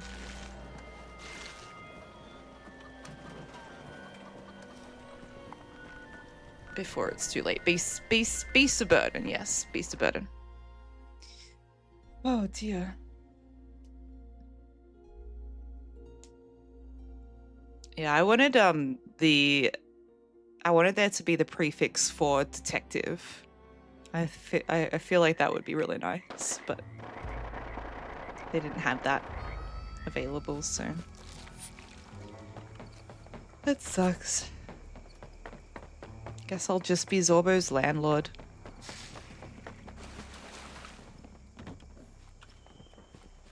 Huh.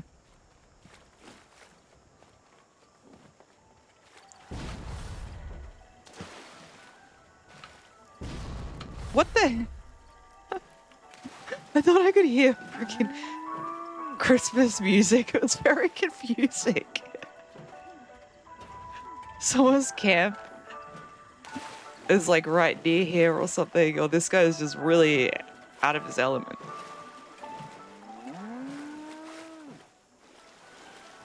Yeah, that scared the crap out of me. Oh, yeah, we need a John prefix. We do. We could be John Fallout, if only. John Hunter. So they're keeping Mona Lisa, that's our Brahmin, in the large barn in the center. I saw they were loading up the cargo into a few different stashes around. Garricus, how am I liking prototype Abraxo 3? I like it. But I, you know, it's not the strongest, best weapon, that's for dang sure, but I do like it. Because I really like Abraxodine, and, you know, it's unique. It has a unique, like, flame, you know. It's pretty cool.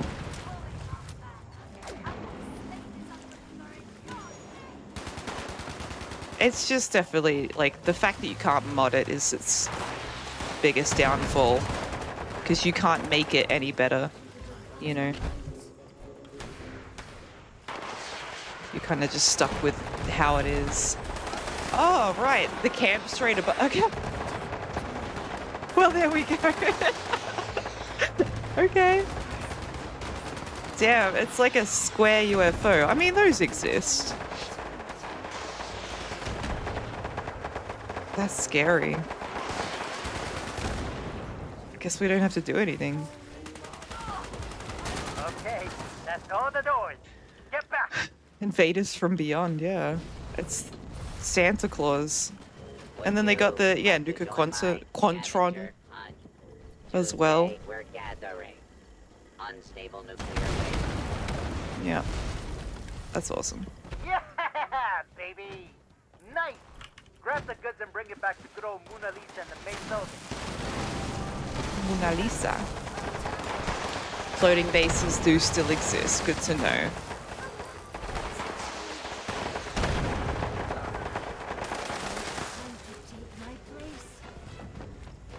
I never made one, but yeah.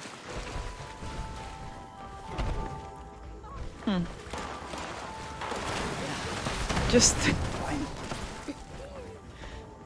He just wants to help. He's just a little helper.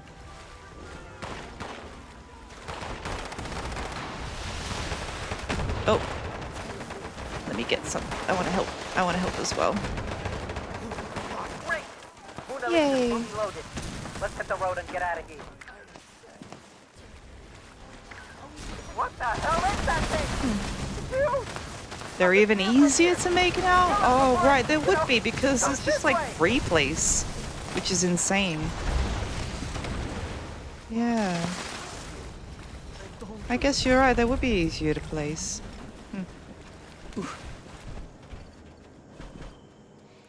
Garricus, you tried doing a whole look/build setup for that flavor, but it ended up being not very impressive. Yeah, I know what you mean. Like, if I want to actually kill things, you know, or help with damage, I'll use my Elder's Mark. But if I'm just like going around, you know, killing a rat roach or something that doesn't really need the power of the Elder's Mark, then the Abraxo Flame is nice. Like, yeah.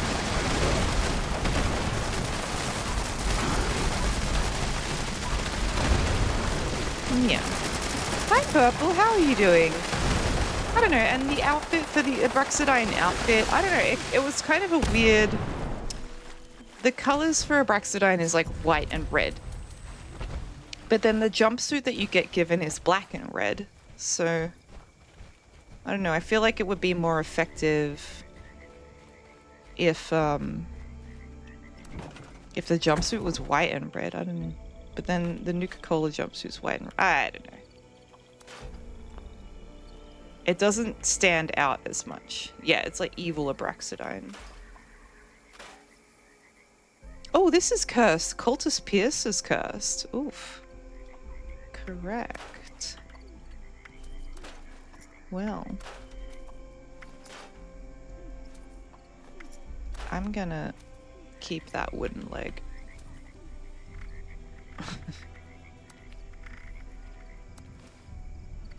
And I'll go a hunter hood, I guess, too. But I want to modify... You look so good, Golden. I want to modify this. Evil Abraxodine. I really love the company Abraxodine. I don't know why. Just do.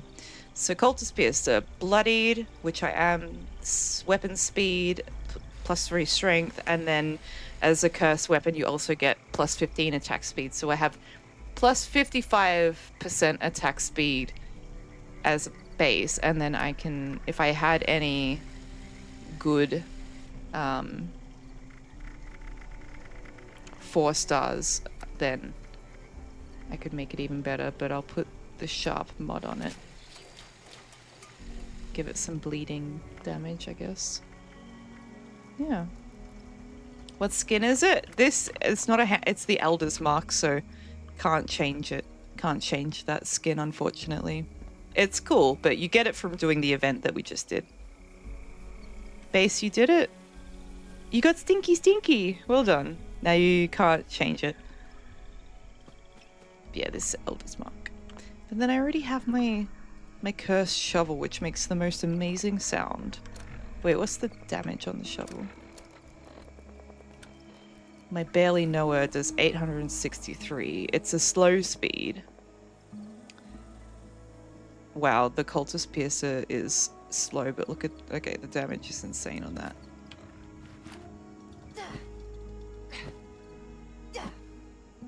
We're gonna have to see what it sounds like.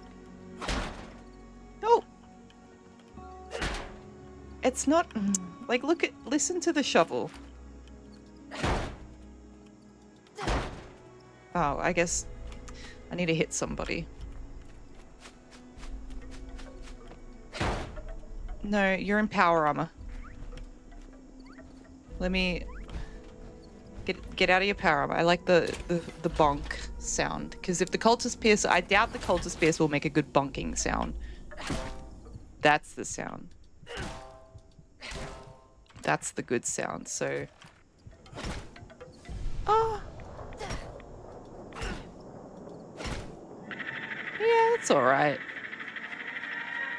I mean, it's not like I needed any more damage on my melee weapon, because for some reason the shovel just was insane damage already. But, yeah. I don't know. I'll hold on to it. I don't know what to call it. Because I called my Barely Knower Called the Shovel Belly Noah.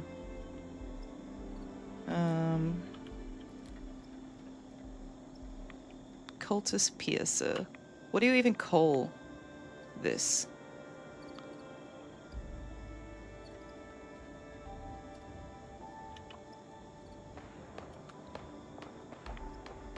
Pierce of shit. I don't know. Can we even have Pierce of shit? You can use curse words. Okay. You can. You can. I didn't think that you would be able to use like swear words in names. That's cool. Cool. All right. Thank you, Val. Usually, hi Eekly, by the way. It's good to see you. Usually the first kind of name that you just come up with is the best kind of name. Try naming it your name and see what happens. Weird bug. Really? Okay. We'll come back to the Pierce of shit, don't worry. More base. Please.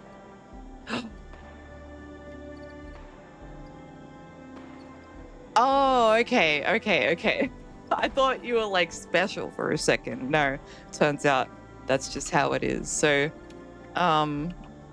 no, it's nothing. It's not because Base is special. He's not. No. Hold on. So if I type Golden Lunatic, yeah, it capitalizes to Todd. No, that's cool that it like does that. More shameless plugging, honestly. All right. Pierce of shit. There we go. Perfect. Pierce of shit. Yeah, you thought. Okay. There's a bounty hunting. By the time I get there, it'll be over, honestly. Only if they're on the server does it work. Okay, interesting.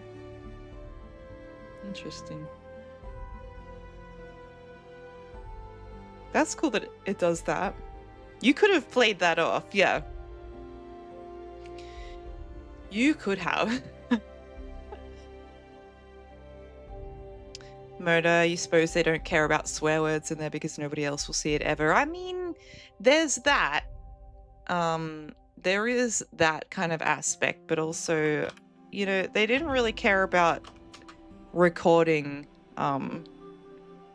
swear words either. For Fallout 4, like the list of names recognized by Codsworth.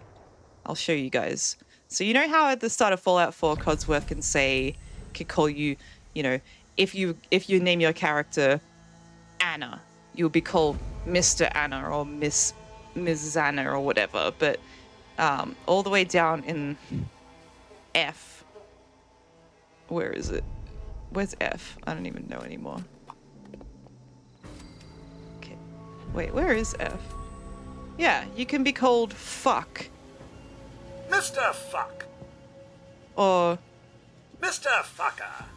Or Mr. Fuckface.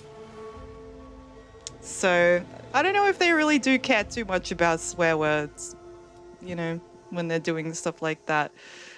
There's other names as well that are quite good. I went through like most of them, but it defaults to the Mr, so you can't have like Mrs. or anything like that on the audio file. I don't know why. Oh, they even have like Superman's name. Mr. Kal-El? You know, Katniss.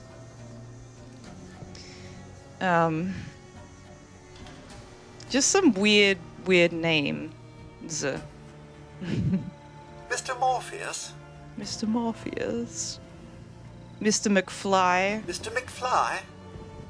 You know. Yeah, they got a bunch of unique names. So they got Mr. Perkypile's name in. Oh, I named my character Princess, so. Mr. Princess?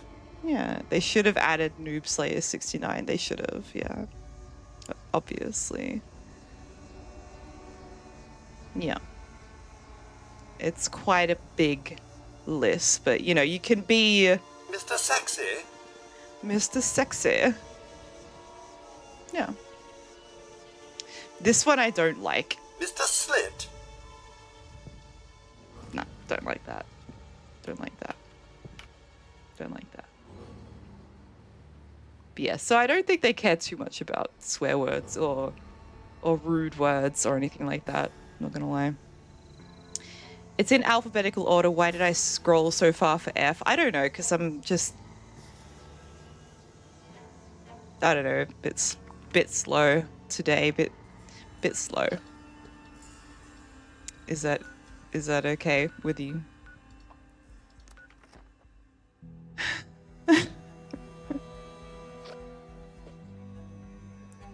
He put effort in that, Sexy. He did. Yes. I think Mr. Fallout was there as well.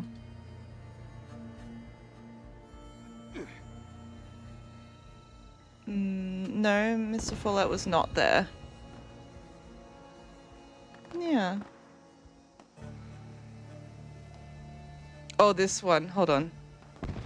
Mr. Goose. Mr. Goose. Oh, you can even be Grognak. Mr. Grognak. There you go. Pretty good. No, speed up, get some coffee. I mean, I could freshen up the coffee that I still have. You like Goose? Mr. Goose. Yeah, so go through that list. If you want to, like, if you've been thinking about starting a new Fallout game and you would like, I love bringing Codsworth with me. He's made like the most practical companion. If you have the Automatron, it's one of the two, DLC, then you can like really bang out, make Codsworth just absolutely the best. He can carry the most. He can kill the quickest. He'll keep you safe. Everything like that. Yeah, you could have your character be named, and it's quite fun.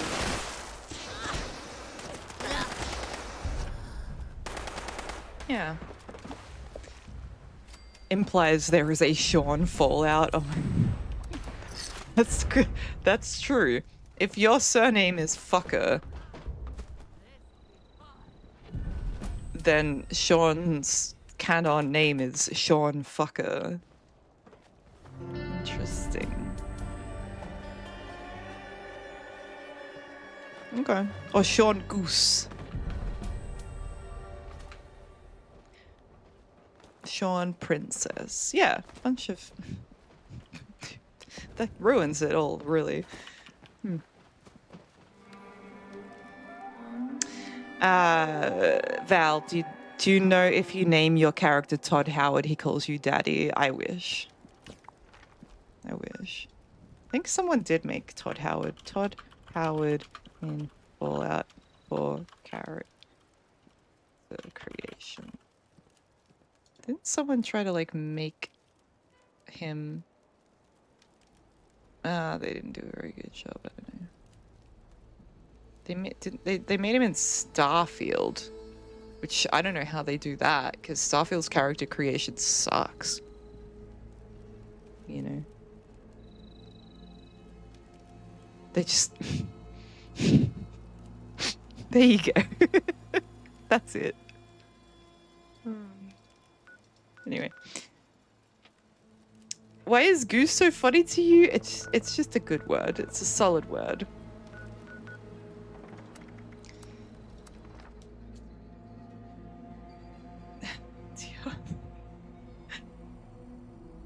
Alright, I think I'll go to this headhunt. It's been 2 hours.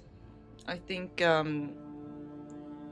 go to this headhunt. Oh, we have aliens in, like, less than a minute, so I was about to have a quick break. But I might just go to the aliens event and AFK it, if that's okay with you.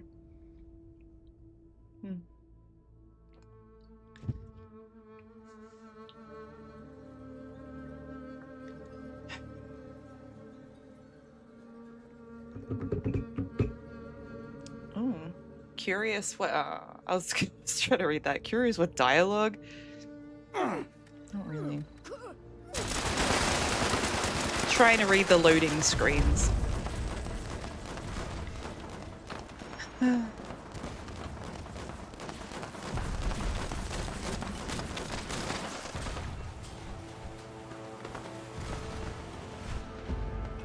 get my eldest mark. It's already done? Okay, wonderful. Great work, everyone. Far out. Oh, they just pumping out the headhunts. Who has the caps for this? Oh, invaders.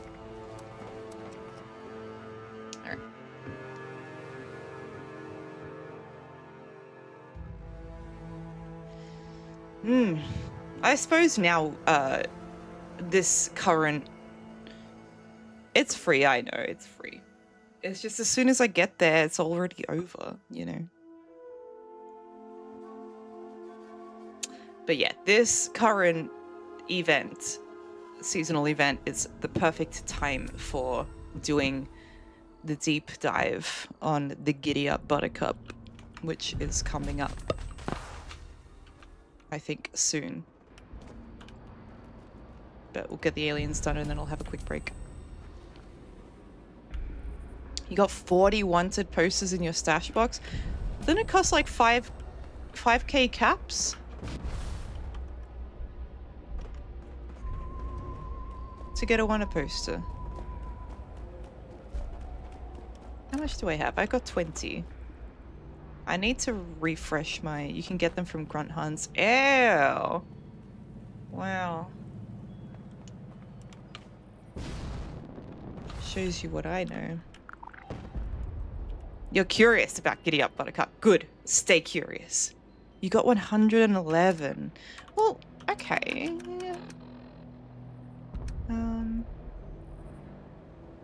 No, I don't have any because I don't do grunt hunts. Okay. Right. If I played the game instead of walked through guides, I'd know. I know, right? How dare I?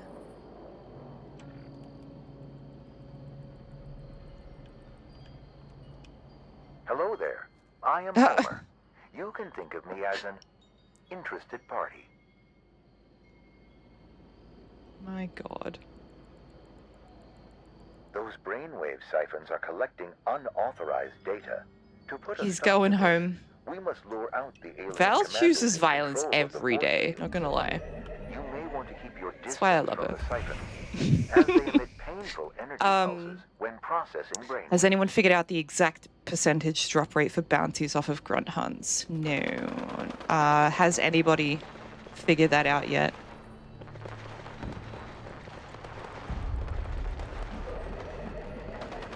Can you get up there before the end of the event? Can you get all the way to the spaceship?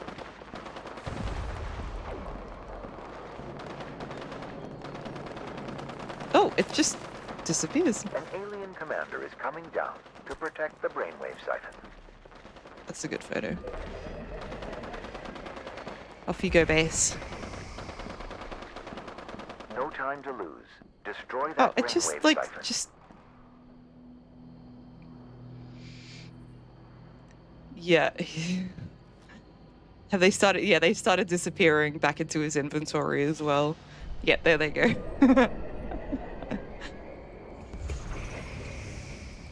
Oh my God, it just keeps going.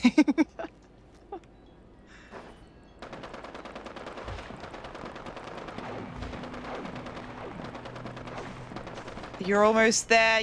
I can't even like zoom in now because the spaceship just disappears. How am I supposed to take a good photo of a spaceship? Have you done this on stream? Are beaming down now. Yeah. Take care of them. Come on, base. You could get up there.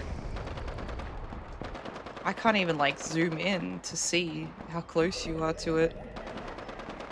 Ruining your immersion, sorry. The force field is down. Destroy that Tinkerbell, this is so you can stack power armor chassis and then keep climbing all the way up into the sky box. Basically. And he's going home. You have done this on stream, okay?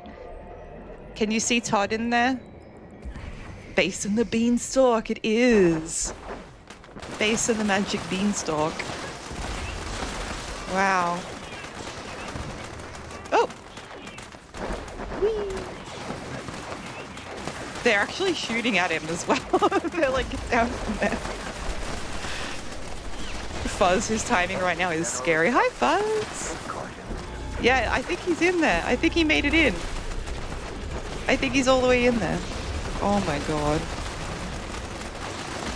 There is only one thing left to do. Destroy that siphon. Oh, they're gonna disappear now. They're gonna fly away. No. Oh. No.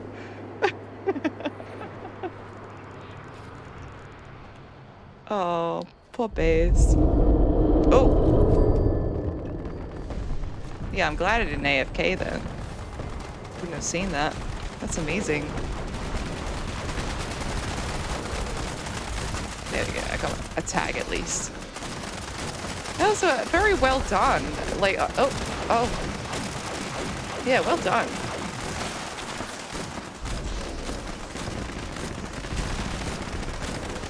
Bases at you in White Spring the other day with all the power armor chassis? Probably. No, Why'd you have so many power armor chassis, Base? Was it just because you wanted to do that? Splurfsy, hello! Did we ever find anything new about the clown killer? No, just that's basically, yeah, we figured everything out that we could about the clown killer, sadly. Yeah, that was done in the last stream. We went over it and everything, and yeah, nothing new. Nothing new there, but we'll be deep diving into a new thing today shortly. I just need to go to the refuge real quick. Yeah, we'll be deep diving into the Giddyup Buttercup and a case that I have put together that hopefully you guys will find entertaining, and then it can maybe be real. You know, I don't know. It's not. It's like a. I don't know. We'll get there. We'll get there. We'll deep dive into the Giddyup Buttercup, Don't bother basically. talking to that person from Crater. But not just yet. Not just yet. Crambles, hi, by the way. You can carry a bunch easy now. Right, they did reduce the weight. Okay. Tipper, it's a video game that is real. Yes, this is a serious, super serious, super serial, okay? I promise. That being said, I'm going to take a break. I'll put up some words on stream. Hi, DeGamers. How are you doing? I'll put up some words on stream while I be right back. I'm going to freshen up my coffee. And go bathroom as well. And I'll be back soon. Okay, let's all go to the lobby. Yep. Be right back.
Hi, Timeless.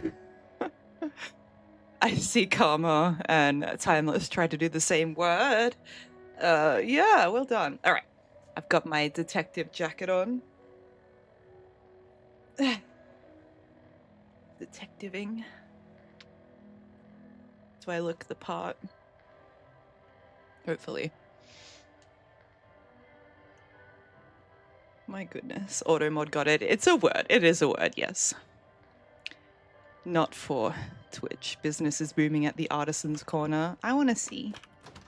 So, I think since I'm wearing my big detective slash Frasier coat, you guys might know what time it is. It's time to do our first look, our first detective case file, just after I go to the Artisan's Corner real quick to see what Base is talking about. Yes.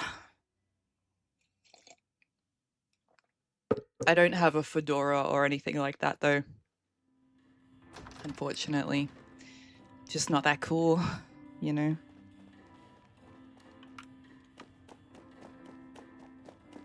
Why are you mad?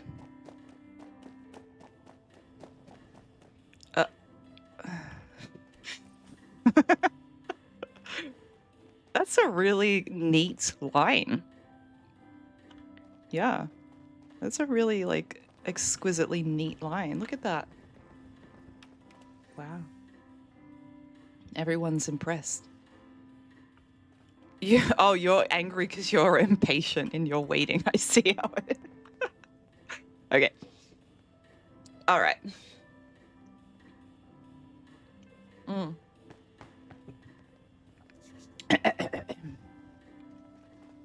Okay, I think I will actually have to leave the game to do this presentation. So leave team and then leave the world.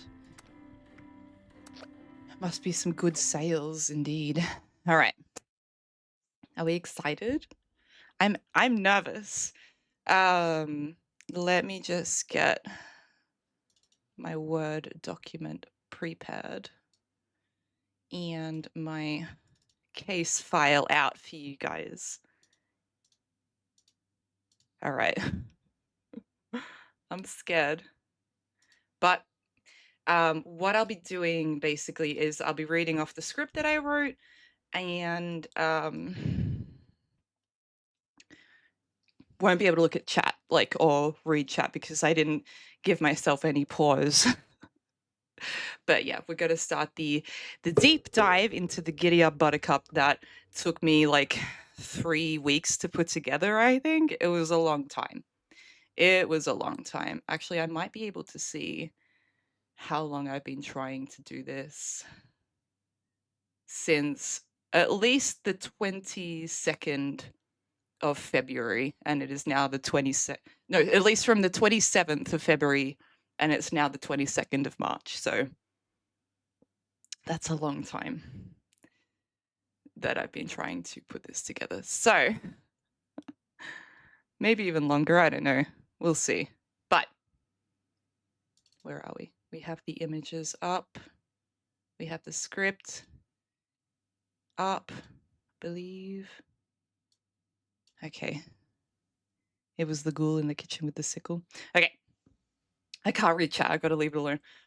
I'll play some detective music to really set the mood, and then I'll start. You excited? Okay. Is that too loud? Okay. I'm nervous. All right.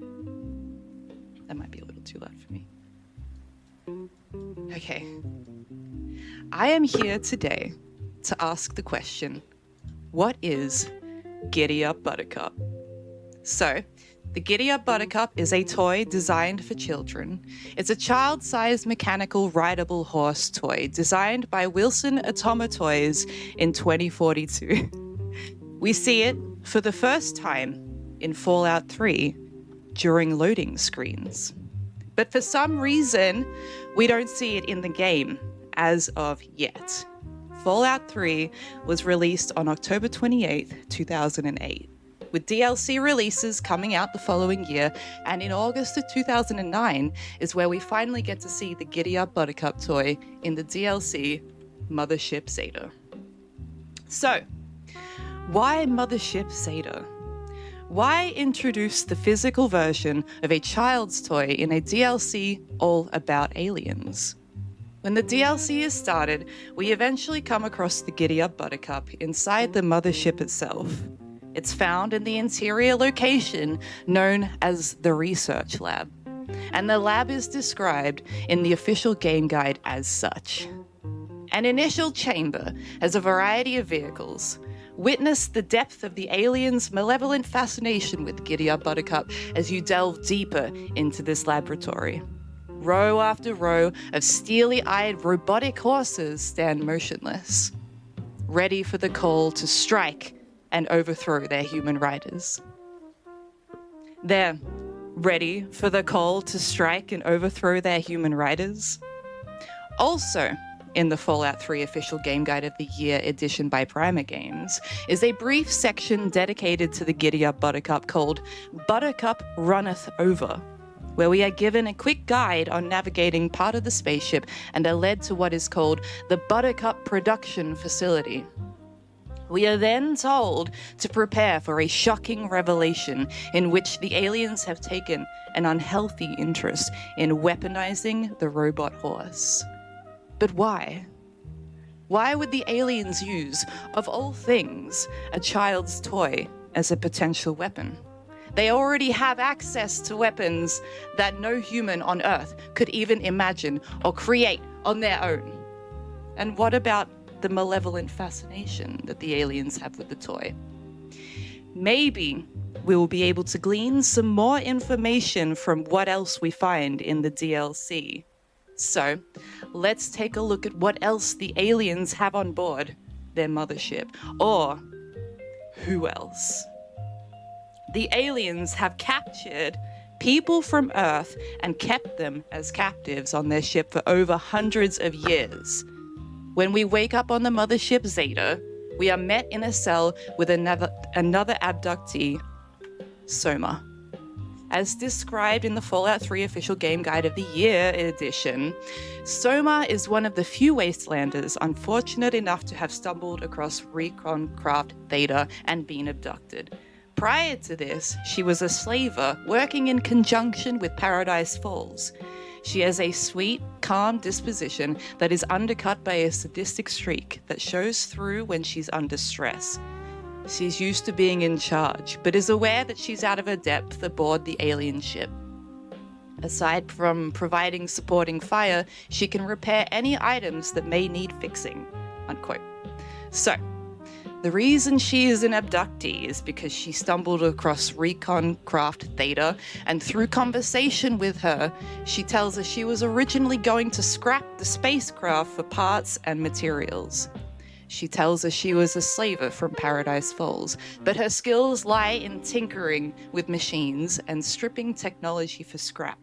And she's more than capable of repairing our items, but for a fee. So, essentially, a woman with no real relation to the Giddyup Buttercup.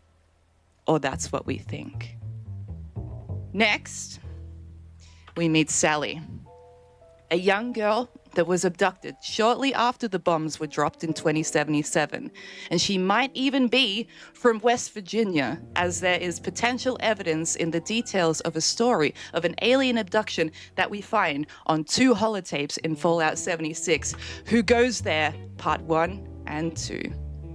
But we can only strongly speculate that it may be her, given the timeline of events of her abduction. She's a sweet kid with quite a bit of insight into the workings and goings-on of the mothership itself, as she repeatedly escapes her cell and explores the lower levels of the ship.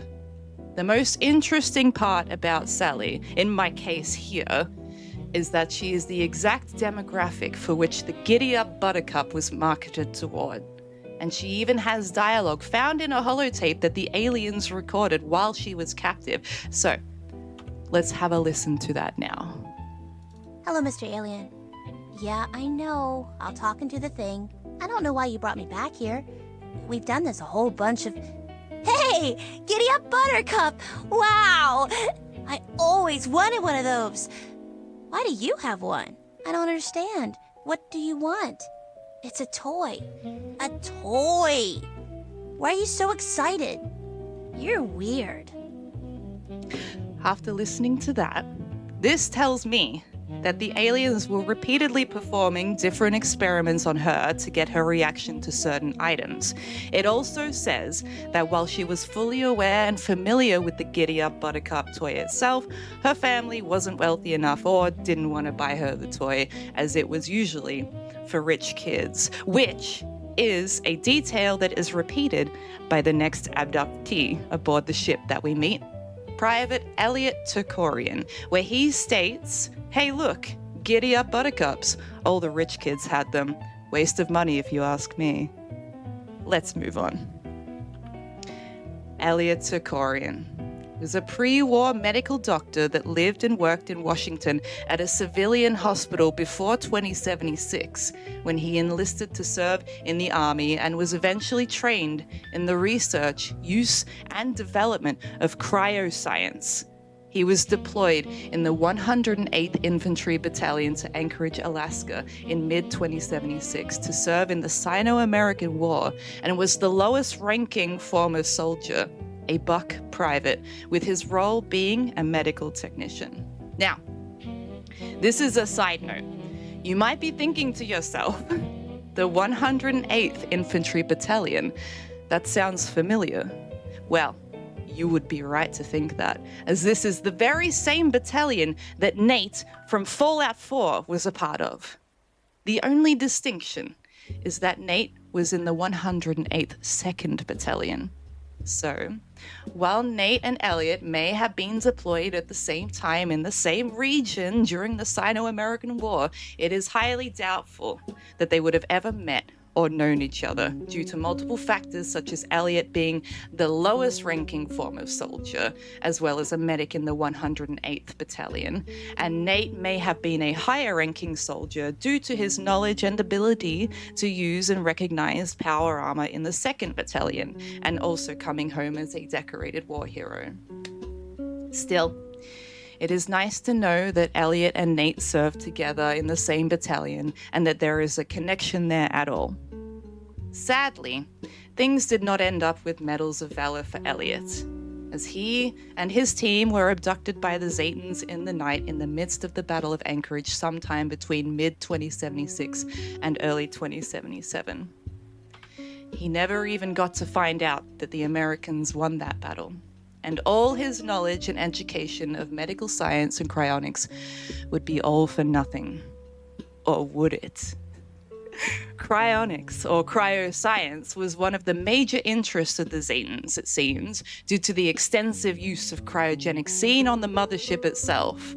So, having a trained human medical doctor with a specialty in researching and developing on cryonics would be nothing but beneficial to the aliens. But could there be another reason for him to be selected? It may be a coincidence that Elliot Turkorian's initials read as E.T., but if we suspend the serendipity of his situation and really choose to connect every dot, every aspect and every choice of his words could prove something deeper is going on beyond mere investment in cryonic science. But before we dive any deeper, I want to move on to our next companion, a man known only as Paulson. Before Paulson was an abductee, he was a rancher from the American frontier. He had a wife and son that were abducted alongside him, but they are presumed dead aboard the ship. Being a rancher from the Wild West, it seems like there's not much that the aliens would really be able to glean from Paulson. He's incredibly hostile to the aliens due to the abduction and assumed death of his family, and even after being held in cryostasis for hundreds of years, his hatred and feelings of vengeance toward them remains the same, making him very difficult to work with in general, as he prefers to go most things alone. His skills as a rancher and the dialogue he has leads one to assume that he has knowledge of working farm animals like horses and cattle, agriculture, and his ability to adapt to the alien technology despite his hatred for the aliens may prove that he is more intelligent than he initially comes across as in conversation, and shows that he may have some value to the aliens. There's not much else to say about Paulson for now. So let's move on to our final companion that we meet aboard the mothership Zeta, Toshiro Kago. The most out-of-place character that we have, and also the oldest living one found on board that we defrost. The Fallout 3 official Game Guide of the Year edition says, one of the 4 entities that you thaw out during the abduction exploration on board Mothership Zeta is a silent and stoic man named Toshiro Kago.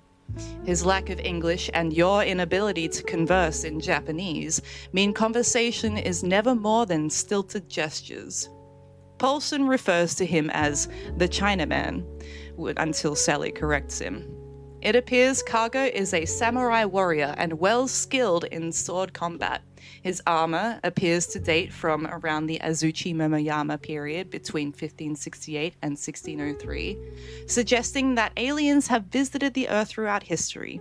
He is more than capable of slaying aliens if a particular ceremonial blade is presented to him. Or he can be slain without your other allies protesting. But is he truly out of place? What could the Zetans possibly have needed from Toshiro all those years ago?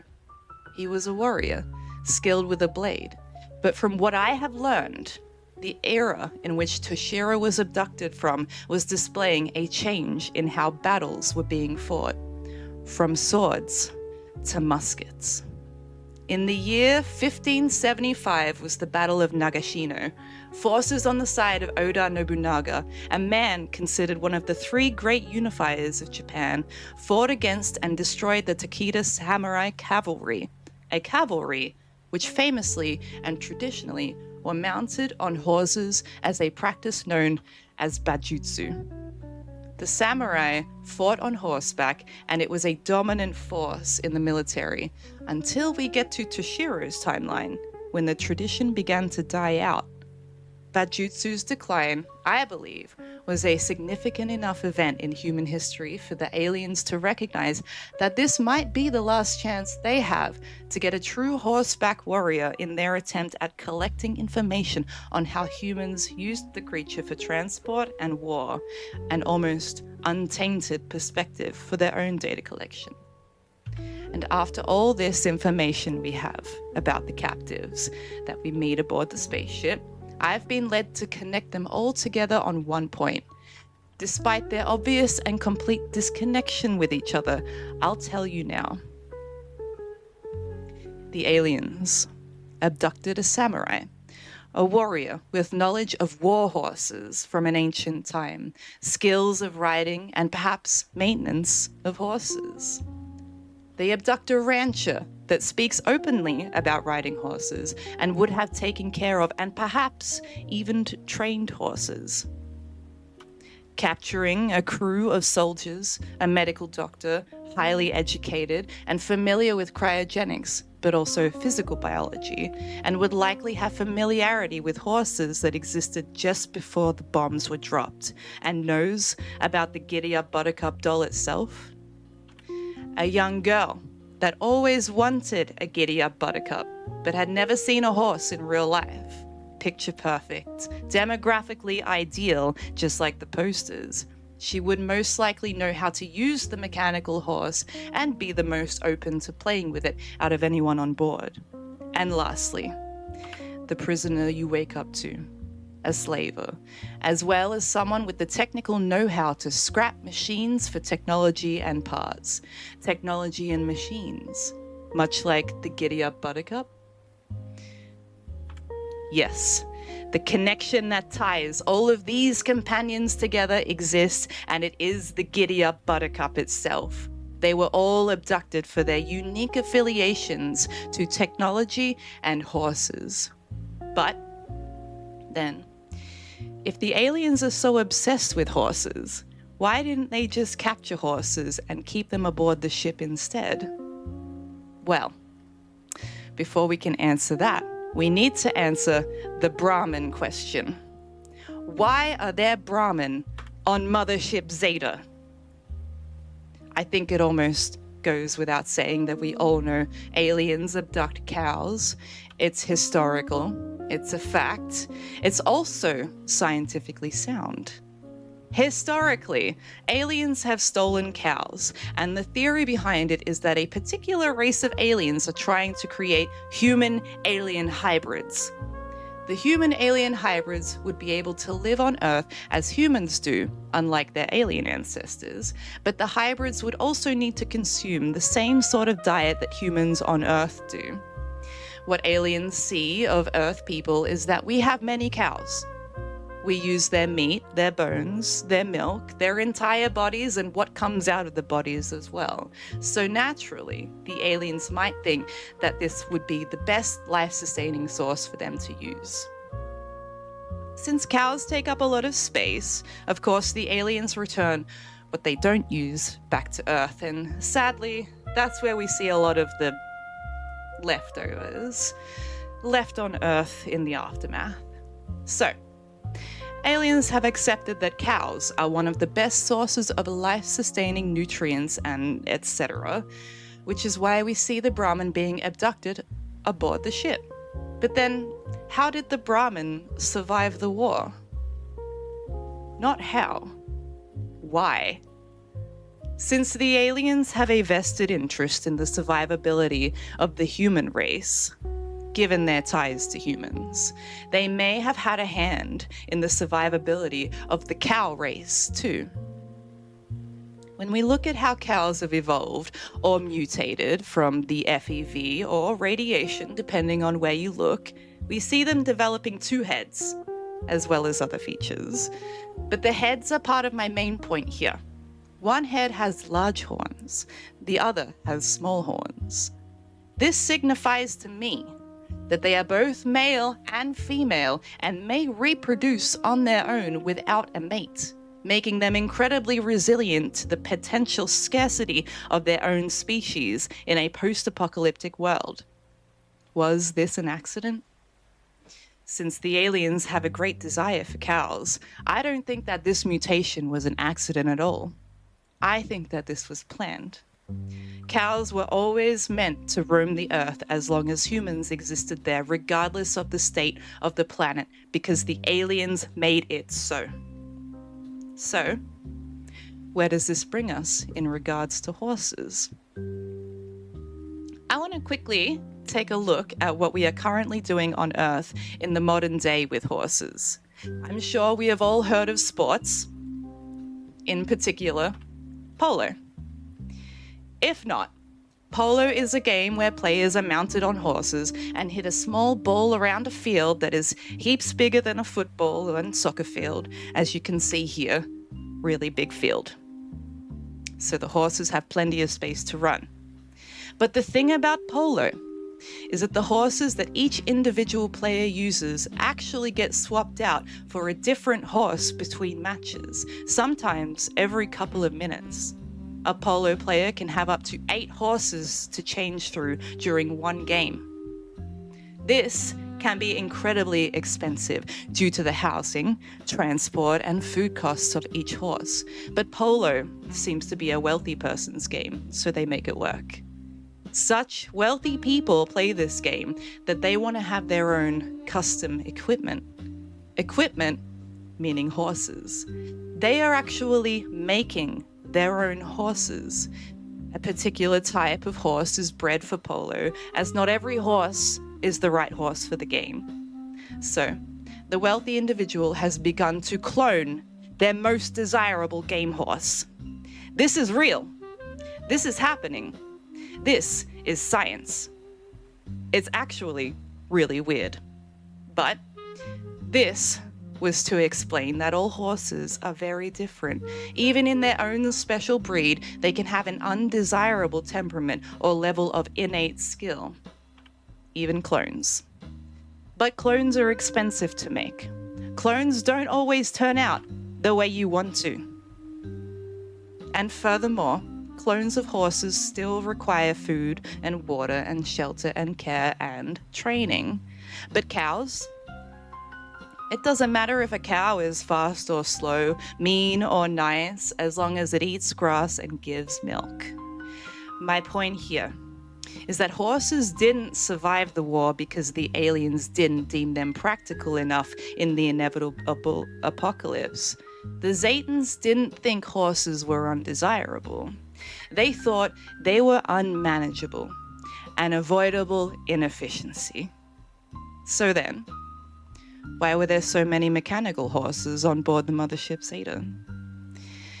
We need to have a look at the original creator of the Giddyup Buttercup to answer this question, a Mr. Arlen Glass. Arlen Glass, the man that designed the original Buttercup toy and released it in 2042 as Wilson Automatoy's flagship product. He was a man that worked tirelessly and relentlessly for the bulk of his life, 35 years, designing toys for the children of America, toys that would help the next generations to imagine a better future. It was 2042 when the Giddyup Buttercup hit the market, which resulted in a massive growth for the company's profits and solidified them as the go-to toy company for the next 35 years. The Giddyup Buttercup was a highly successful product line which took Arlen's complete attention to the point of obsession as he was trying to find newer and better ways to market the toy, such as having brand deals to create collectible variants of the Giddyup Buttercup. These variants would have included promotional deals with Hubris Comics, Nuka-Cola, and Voltec, which would have given us a Nuka-Cola coloured Giddyup Buttercup, or even a Silver Shroud Giddyup Buttercup.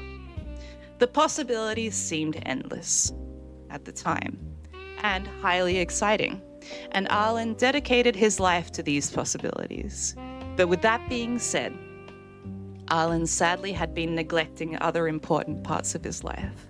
He was addicted to his job. He seemed to be hell-bent on working hours into the night, day after day, ruining not only his health and mental well-being, but his relationship with his daughter. He was a man possessed.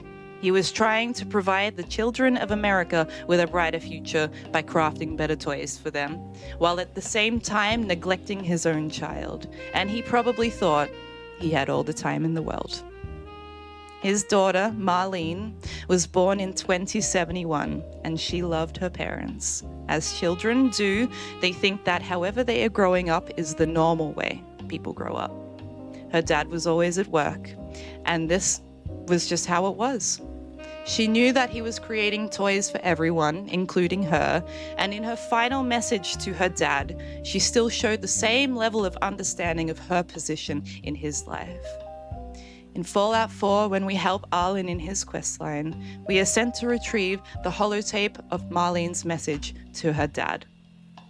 In typical workaholic style, the holotape is not found in a home. It's found at Wilson Automatoy's HQ, in her dad's workplace, inside the development lab terminal. This is important because I'm trying to emphasize something here, but this is what she says in the holotape. Go ahead. Hi, Daddy. When are you coming home? You work too much. I want you to read to me again. Mommy says you're helping all the horsies find good homes. Take care of them, okay? I love you. Oh, Buttercup says she loves you too. Me miss you. Come home soon. When you speak to Arlen in Fallout 4, he tells you that he was at work when the bombs were dropped, and that he rushed home to be with his family, only to find that the apartment building was now a crater in the ground. He went into the crater, laid down to sleep and hoped to never wake up. But when he woke up, he was a ghoul.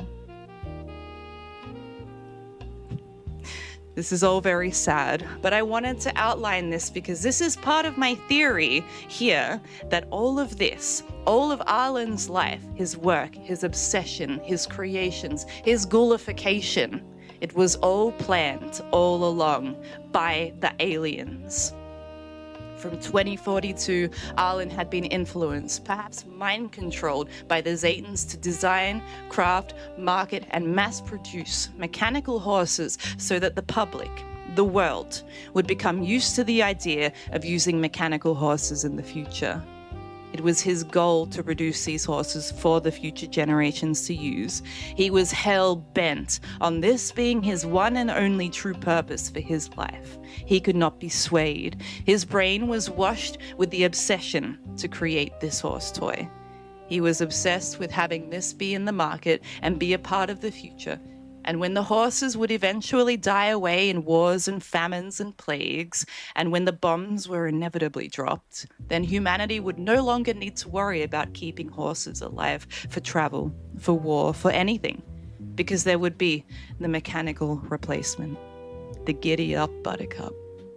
This is only emphasized by the fact that we see a complete discrepancy in the coloring of the Giddyup Buttercup that we see in Mothership Zeta and in Fallout 4. The Earthbound horses, the true creation by Arlen, was the yellow Giddyup Buttercup. And the horse on the spaceship was the white model of the Giddyup Buttercup. Arlen's creation was a true toy, only meant to implant the idea of the mechanical horse in the minds of the future generations that would see the end of the world and the need for them. The model that we see in the spaceship, however, was the true endgame build of the Giddyup Buttercup that the aliens would eventually put on the cleaned and pristine Earth. The white horse, the pale horse, and the name that would sit upon it would be Death. Here we see the testing chamber inside Mothership Zeta. It holds a deactivated Giddyup Buttercup, and surrounding it lies deceased human test subjects, and it is not entirely known exactly how they were killed. But when the horse's eyes flash red 4 times, perhaps some kind of EMP, sonic frequency weapon is activated and destroys the, quote, squishier parts of human anatomy. Behold, the true power of the Giddyup Buttercup is revealed. A warhorse, worthy of the surface of a scorched earth. A horse that an ancient warrior could ride. With the temperament programmed from an understanding handler. The familiarity with its importance known by the intellectuals. With a body that was understood and maintained by an engineer, and a mass population that already know exactly how to use it. And at the end of all of that, the creator himself, Arlen Glass, preserved forever in his forced schoolification to always make sure that the Giddyup Buttercup would remain on Earth in one way or another. This was the purpose of everything aboard Mothership Zeta, from its captives to its creations. Mothership Zeta was not just a regular extraterrestrial spaceship. It was a stable for the horses of the future of humanity. One ship amongst an innumerable number of ships. Ships designed to carry the human race into the stars and into the future. At least, that's what the Enclave had planned for humanity, but that's a different story for a different time. Today, we have only uncovered one facet of the vast universe that is Fallout, and that is what is up with Giddyup Buttercup, more than just a random junk item. Thank you for listening. I really hope you enjoyed this deep dive today and that everything made sense. I had a lot of fun writing this and working on this. And it was a lot of effort, so I truly hope you all appreciate it. Thank you very much. The end. Oh. Thank you all for listening. So, did we solve the horse question? Why are there no horses? I guess it kind of goes along with it. Oof, I'm sweating. How long did that take? Like half an hour. That was cinema? Okay. Good. Hello, Governor. Hello, everyone that I didn't say hello when you came in. Dunko. Hello, Agent Samuel. It's good to see you all. I hope you're well. Absolute banger. Oh, I'm so glad.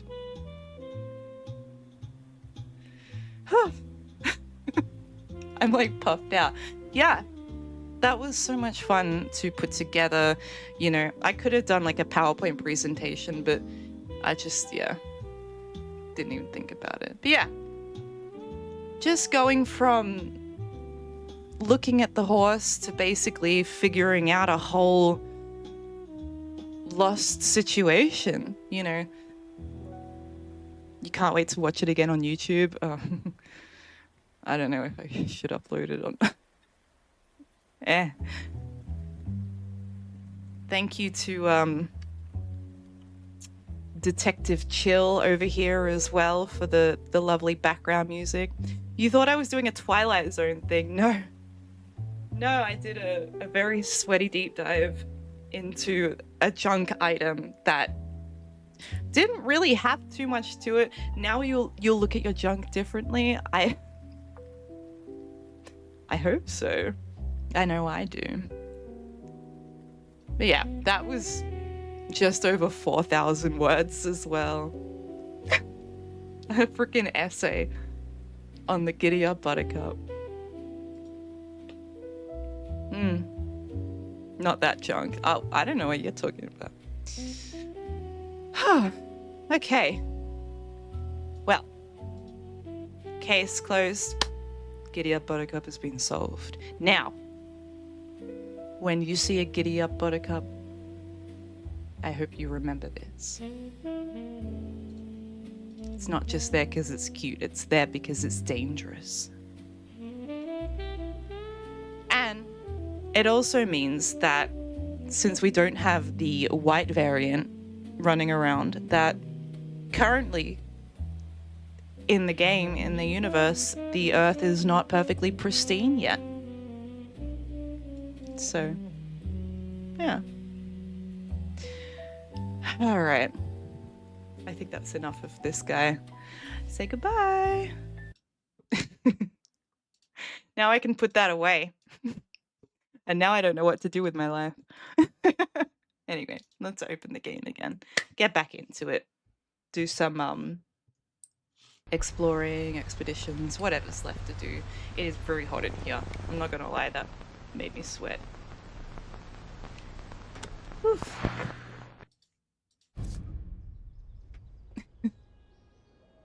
I had my detective jacket. But yeah, that was fun. That was fun.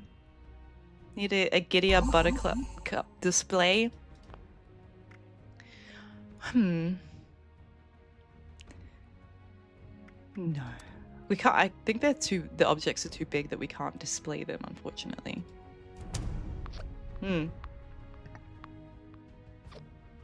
Yeah, I don't know, like, I don't think that we can highlight things for half an hour, I think, on, like, Twitch, so I don't know.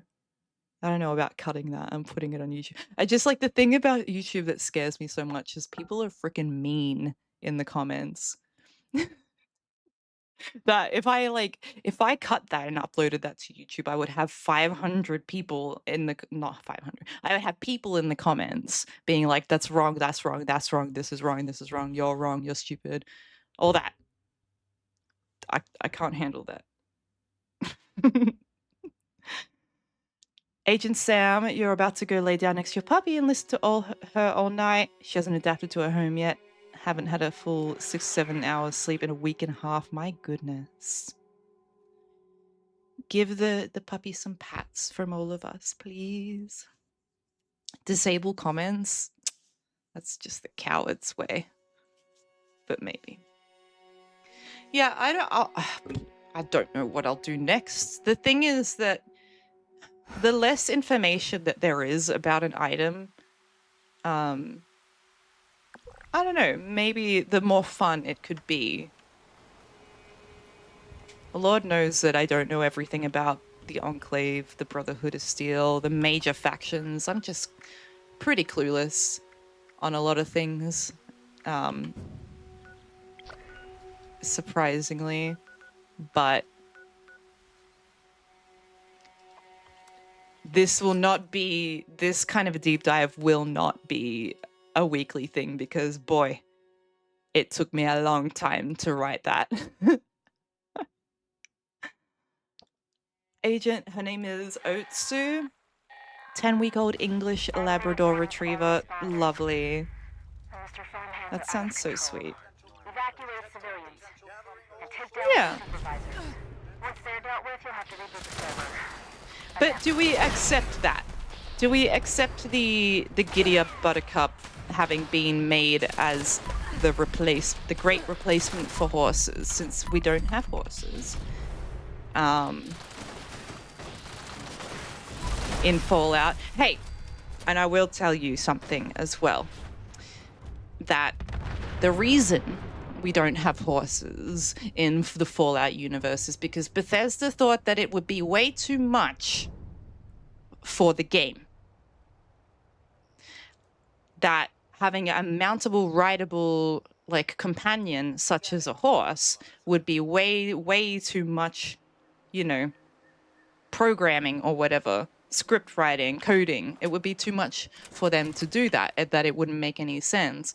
Completely ignoring the fact that they freaking made Skyrim and Oblivion and all that. So I don't know what their point was behind that. So honestly, I think I just handed them the best reason as to why there's no horses in Fallout.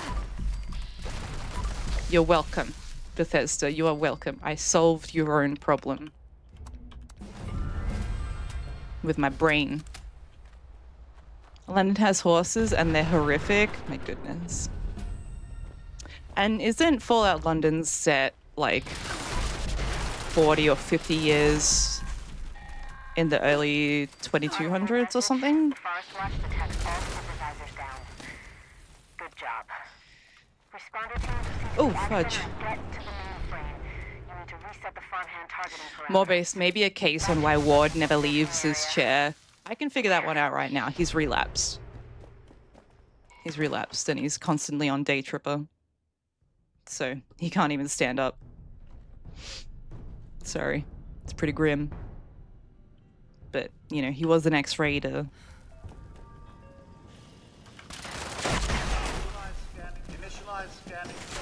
He got that high on Day Tripper that he got some Wonder Glue. He spilled Wonder Glue on his chair and he's too embarrassed to admit it. So he's just living with it now. Agent Sam, you play a game called Scum. They have horses, had a skill called Animal Handling, and you still can't ride them 7 years later. Outstanding. I always wanted to play Scum. It's been on my list since before it was released, on my wish list. But yeah, I never ended up getting it. You DM'd a rec with a ward not in his chair. Ooh, hold on.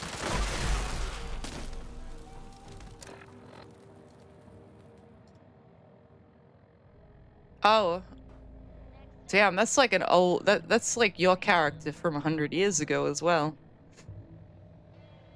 Another shameless plug. Yeah, Scum looked like so much fun. Because I was playing Rust at the time as well. It was either Rust or Scum, and I settled for Rust, which was, like, actually a fucking huge mistake. Not gonna lie. Oh. But yeah, I don't know. And Conan Exiles, I was playing that as well. Yeah. Death Blossoms. No, I need to be working on my weeklies. That's what I need to be doing. Okay, build decoration in shelter. Okie dokie. Where do I live? Todd's house. No. Pull up best meat bag. And we'll go over here. Please.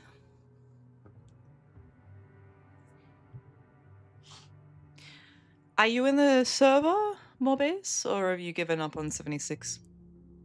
You're level 106 in that clip.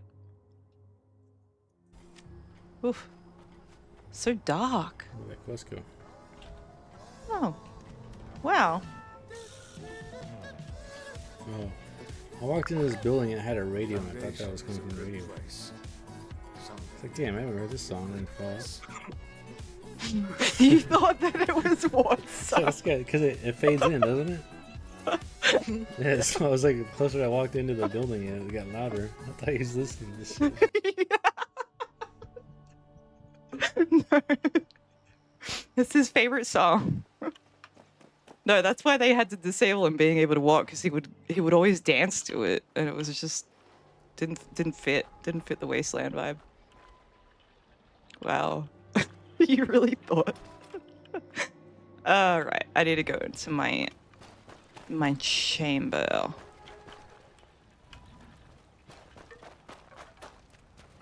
Into my vault. My shelter, that's what it is. My shelter.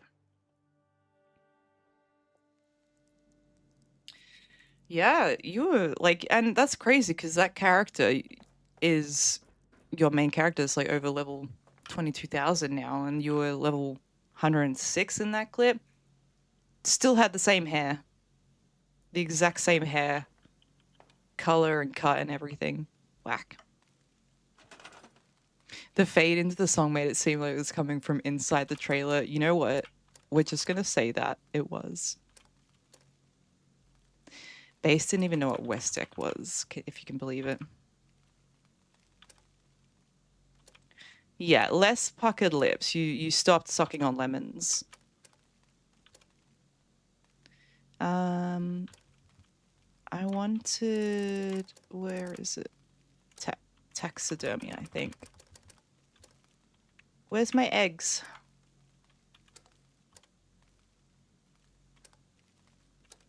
Decorations, clutter, fauna. Need my eggies.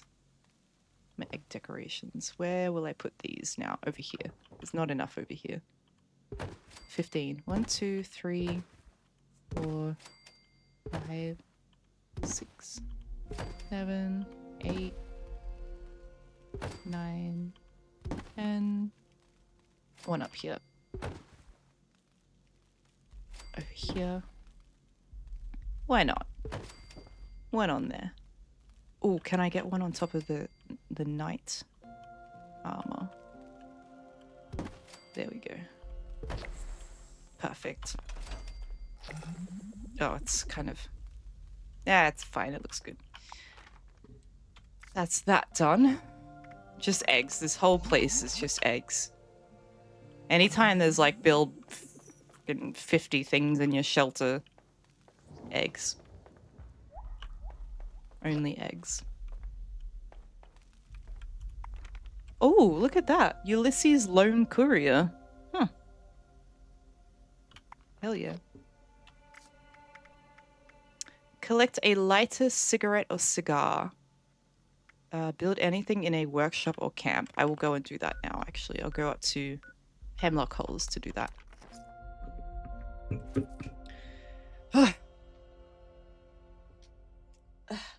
It's finally cooling down in here.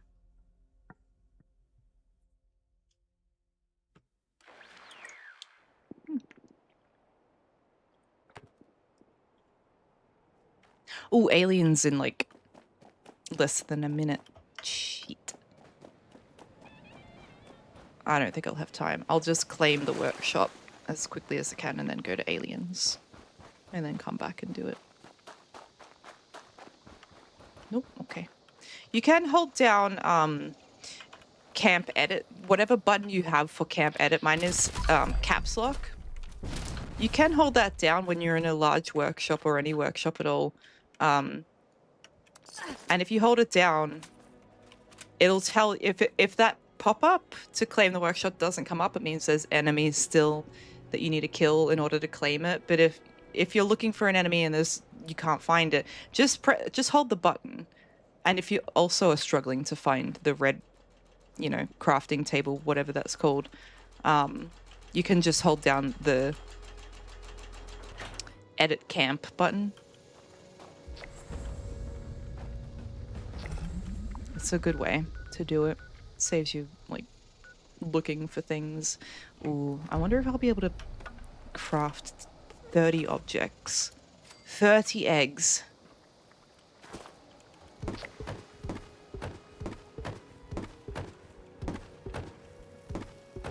Ooh. It used to stop. Like when it was out of the screen, it used to stop doing it. Oh. Damn. Oh, they've just like compacted on each other. All right. Well, that's that done. Invaders.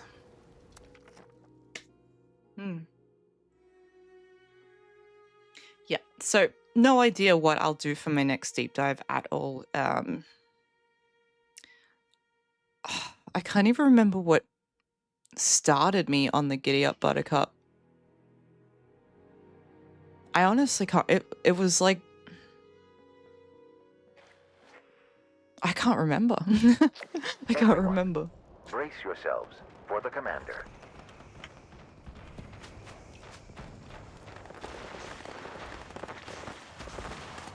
All it takes is like a quick, mild interest in something that just seems a little freaky. But then like every object, you can develop things on that. Like if you guys have ever heard of the game Starfield. Spacecraft is reconfiguring. Expect Expect missile strikes from above. Yeah, big flop. But there's objects in that game that I don't know. I really tried to get into Starfield. I really did. I like it. It's a fine game, but it's not like groundbreaking. It's not amazing. It's not like wow. It's not worth money to me. But it's fun enough. It's just, it feels so sterilized. Soulless, you know? Soulless is a good word for that. It feels like there's just no love being put into it. Good work. Now move on to the So it's very hard to enjoy the same way that we enjoy the Elder Scrolls series and the Fallout series and everything like that. It's just, yeah. You thought you'd like it, Sam, but it felt too much like a solo grind. Exactly, honestly. It just...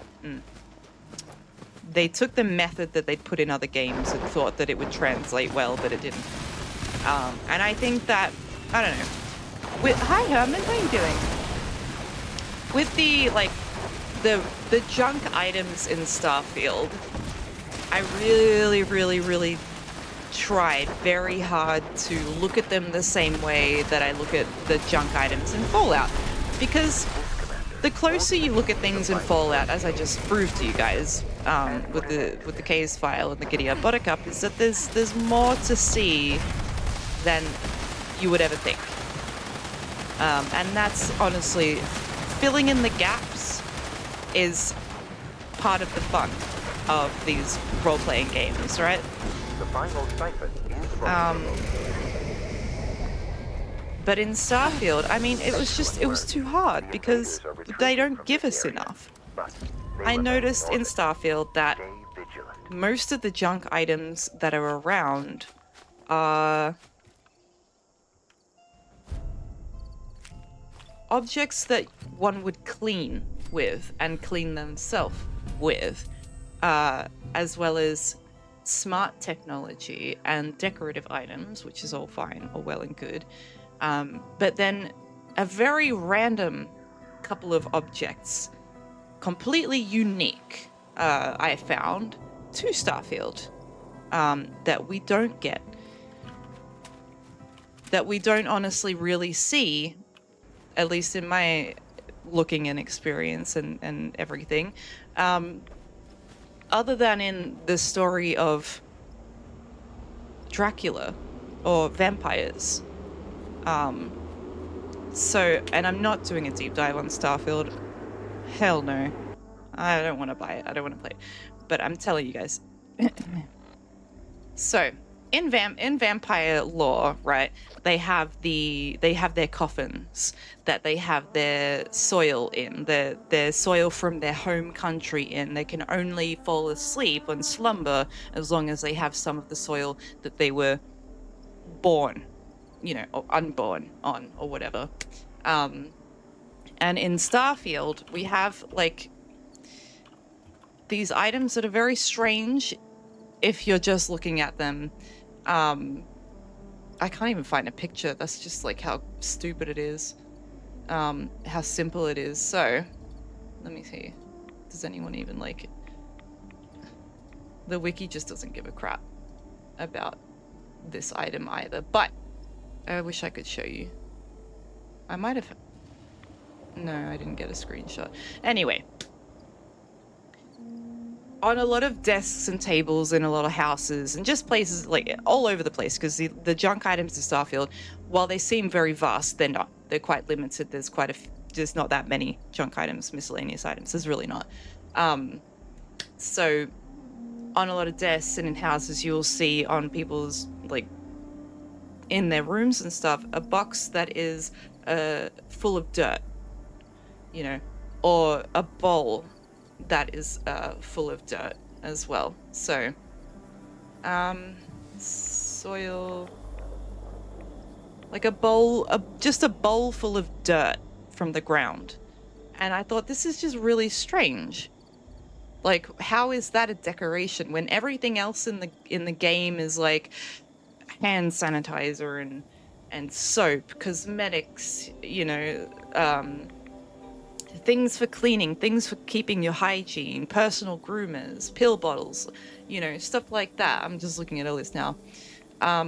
Medical injectors, all this stuff. Why would they have just a bowl of dirt?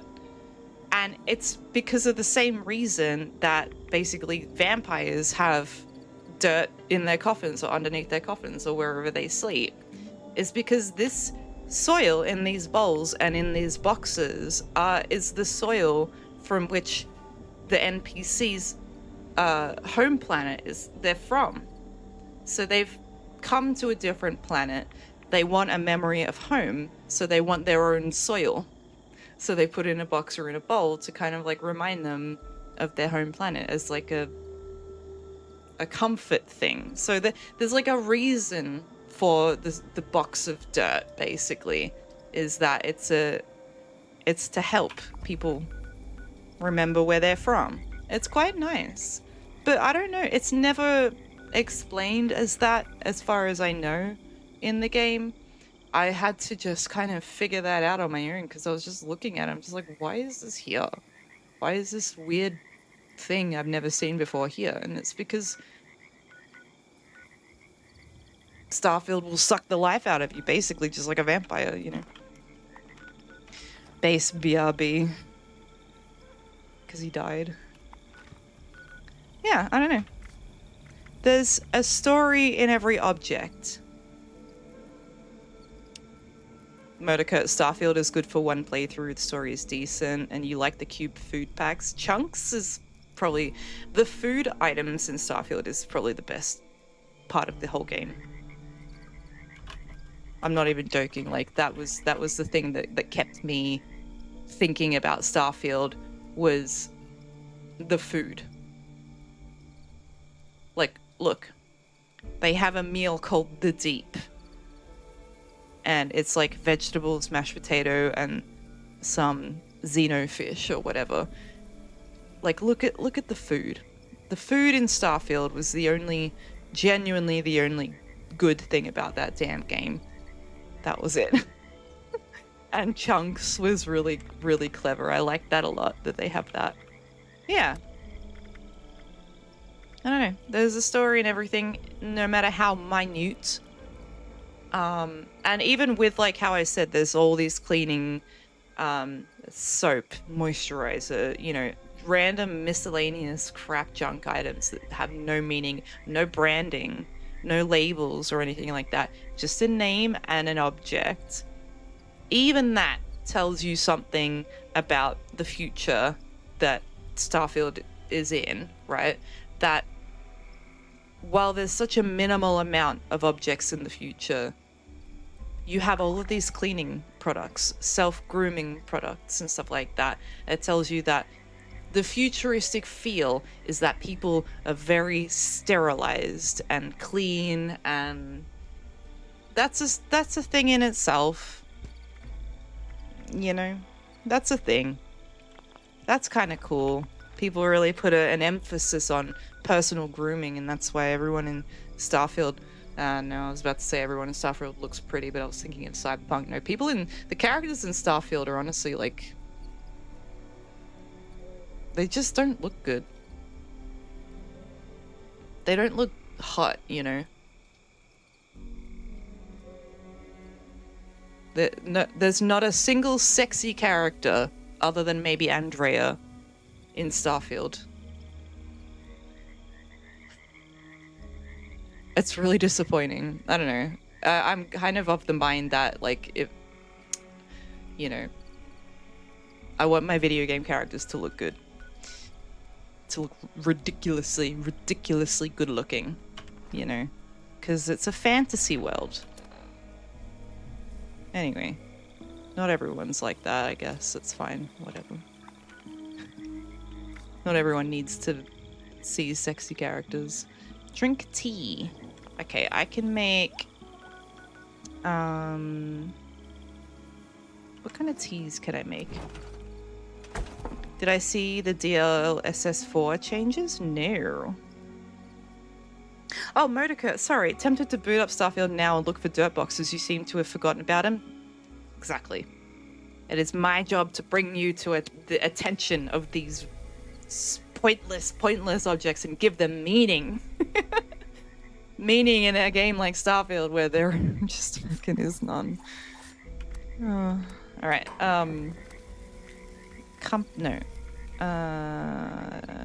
some tea that's easy. Just some easy tea. Ash rose. Blood leaf. Simple blood leaf tea. If I just get some blood leaves, then I can make some easy tea. Starfield DLSS 4. Oh, DLSS 4 or 4.5? Pirate ghouls are sexy, right? Absolutely. Do I not have a company tea machine? I might. I just didn't have my camp up.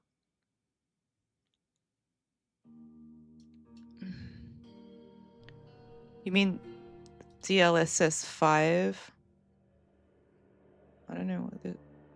Who is that? Is that meant to be Sarah or whatever her name is?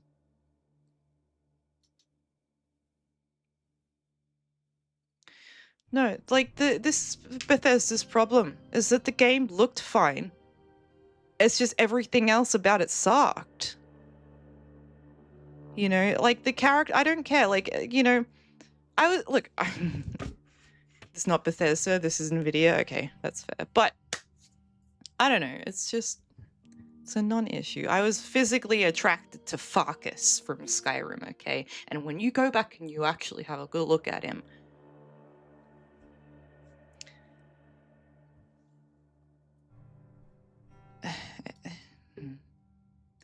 it's not about the hyper-realism, it's about making a good goddamn story is what it is. And they didn't do that. Anyway, this is not the complain about Starfield stream that I wanted to do today.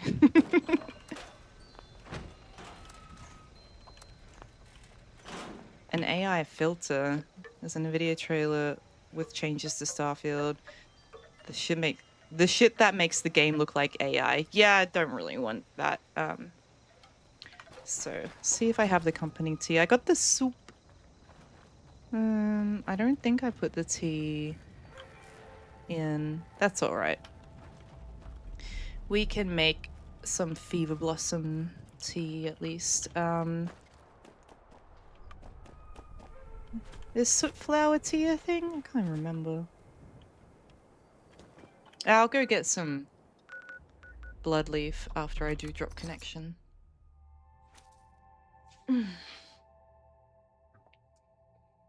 Yeah. Yeah, I don't know about that. Like, Oblivion Remastered looked weird enough. I'm a bit scared of what is going to happen to, you know, Fallout 3 Remastered and Fallout New Vegas Remastered. If Oblivion's anything to go on, A little worried. To be fair, the original Oblivion is weird looking too. That's actually a very good point.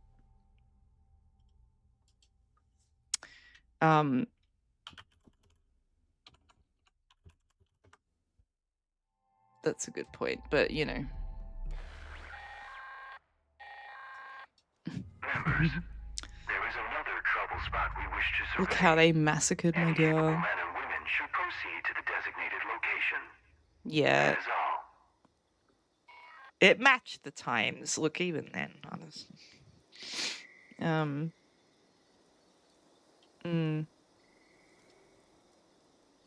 my god, I hate Google. Like, yeah. Yeah, I don't know.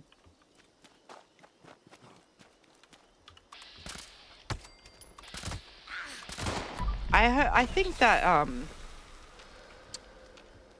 yeah, New Vegas and 3 will be fine when they remaster them.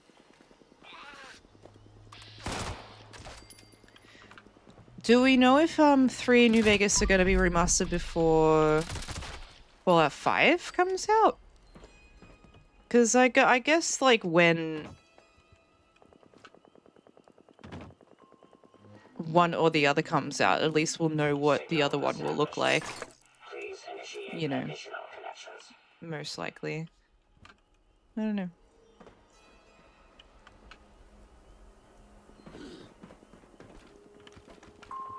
Connection established.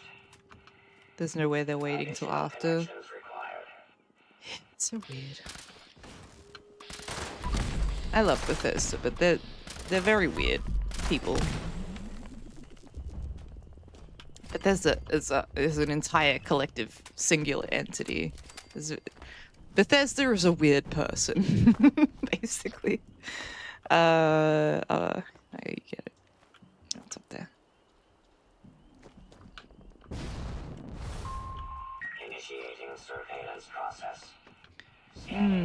Actually, now that I've done the Giddyup Buttercup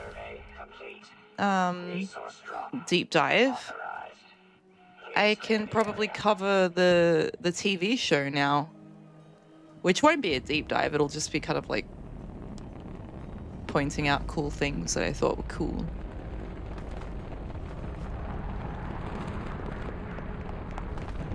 Basically.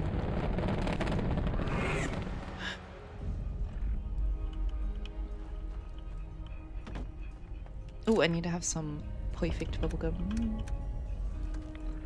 Warning. Warning. Hostile forces detected. Resource blocked. Immediate elimination required.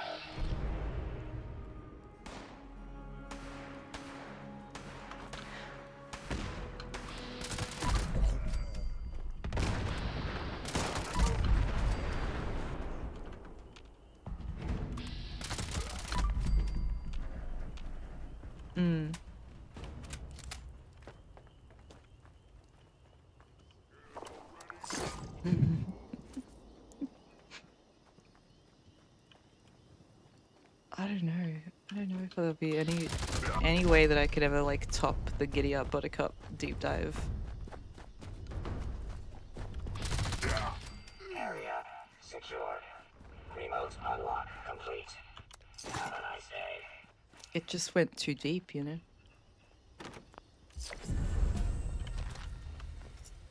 Okay.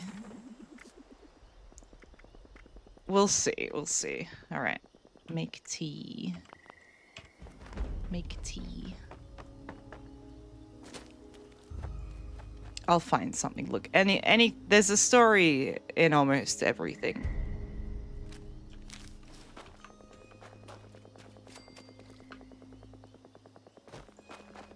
Now, I need some blood leaf. There we are.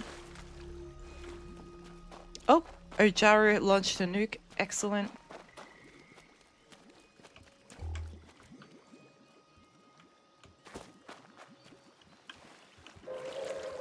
Attention, citizens. Nuclear strike imminent.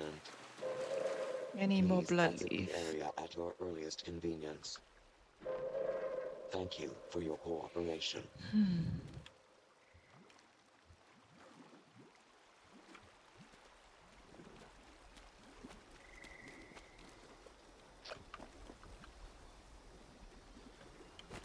Rhododendron. Can we even do anything with rhododendron? Rhododendron. Flower. We can...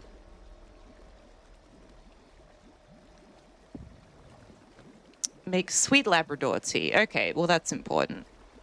And steeped stringler pod tea, which is sugar. I think I have sugar and 2 stringler pods and 2 rhododendron. Okay, I don't have that.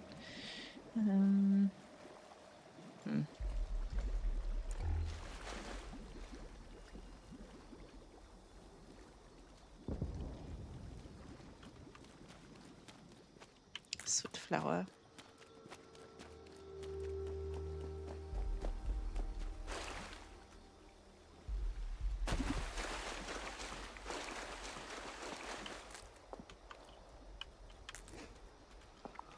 What nuke was it? Oh, there's a safe and sound. Oh,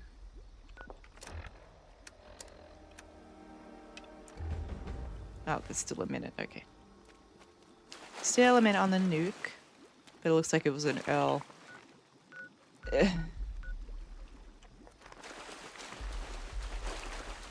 I found since they increase the amount of rads that you do get in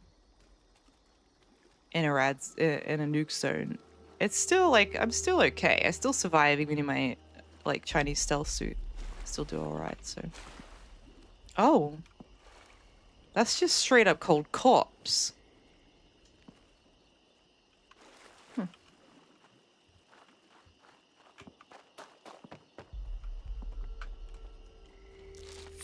Oops.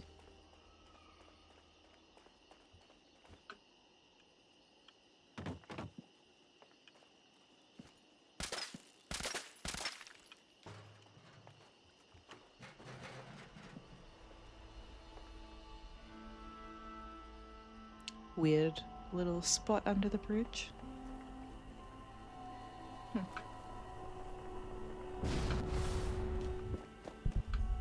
Alright. Well, it's a colossal problem, right? Yeah, so I have still got time.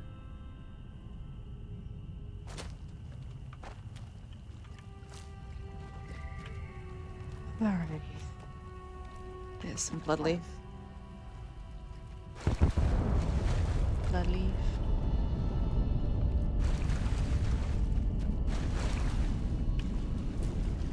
Alright, that might be enough to make some tea.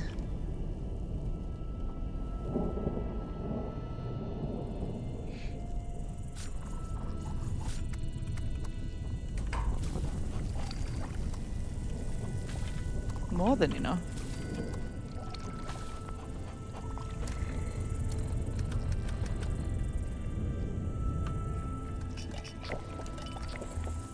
Okay.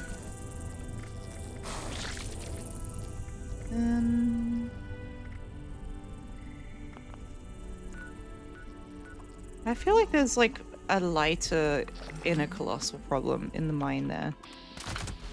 I can't remember. Could be wrong about that.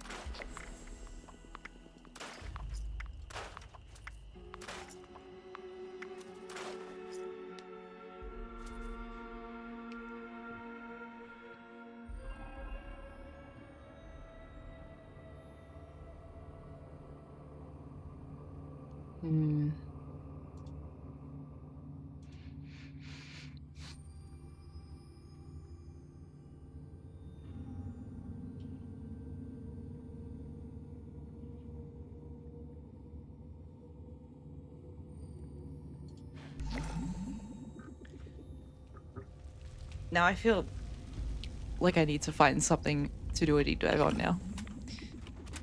And soon. But the best thing about doing that deep dive was that I did take my time with it, you know.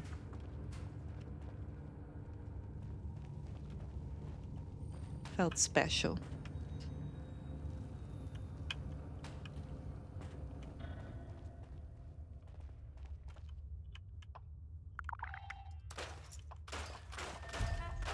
Ooh.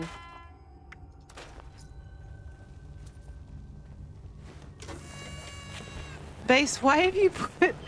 Why? Why have you done this? Why have you put power armor all the way down? You're gonna make people think their game is broken.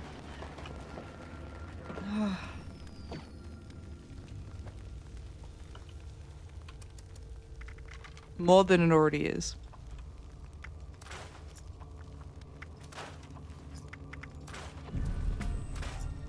Added zealots. You're pretending you don't know what's going on. You don't need to pretend.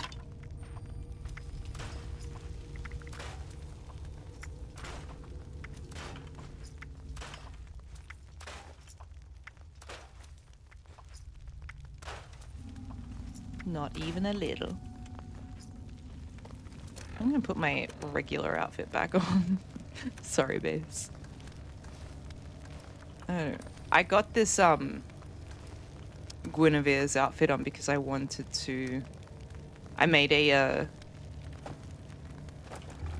like a medic build, like a Healy build, but I'm not using it right now because I wanted to heal with the power of Meadow Breeze, basically. Oh, buff out.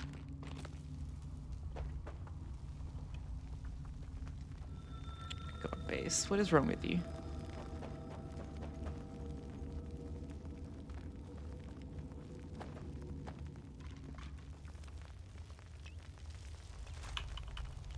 The longer you stay awake, the weirder you get.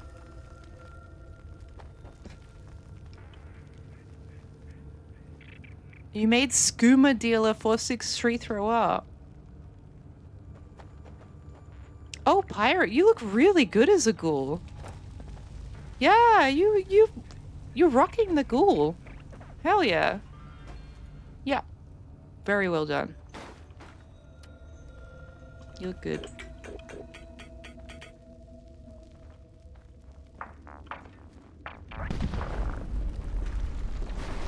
Oh, I need my rats, actually.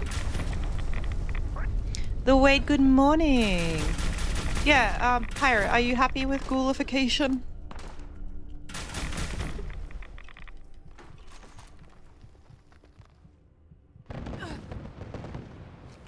Is it, suiting you?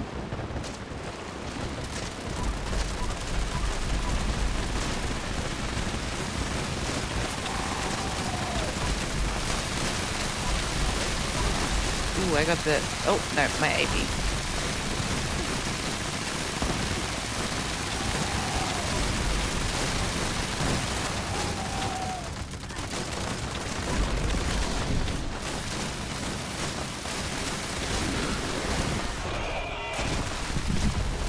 Oh, my goodness.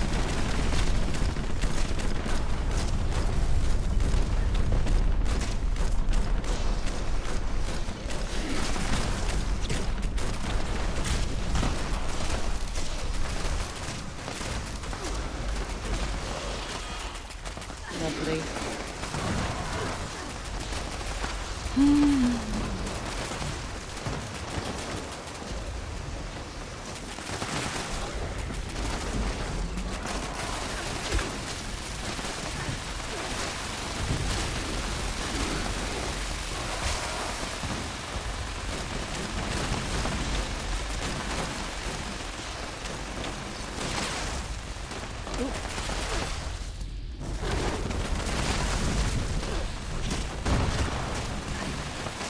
You can stack the power armor frames in a way that lets other people climb them. We could all get to heaven with power armor. Nice.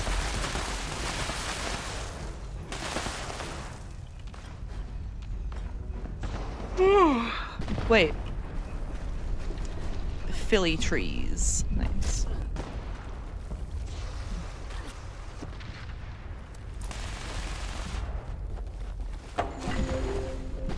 Crimson Fist, thank you so much for following. Welcome in. I hope you're having a great day.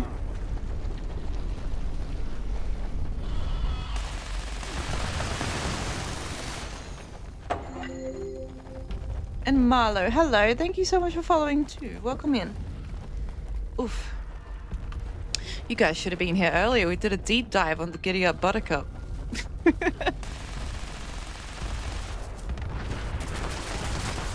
Was a lot of fun. Oh my god, Base, stop! Get a friend. God damn. Oh, I didn't switch into my shit. My stealth suit. I'll be okay. I'll be okay. Oh my god. I never ended up finishing and exploring Athens, actually.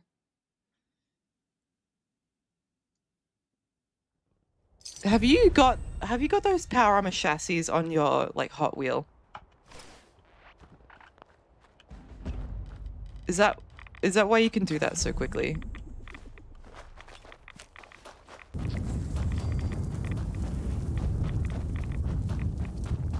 No? Okay.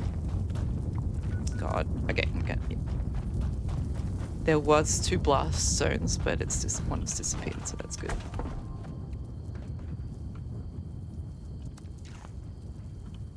Alright, what I did not get. I cursed. Anything. Okay.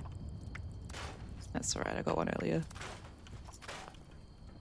And I don't want zealots. Ah.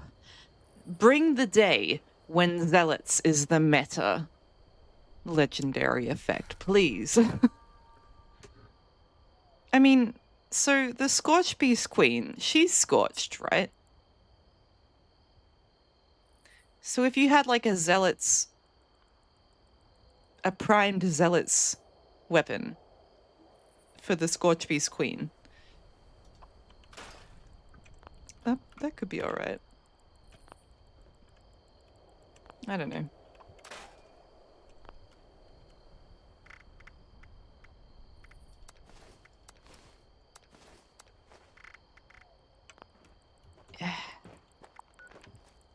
You just spam them out of the armor tab. They're all at the top. Oh, okay.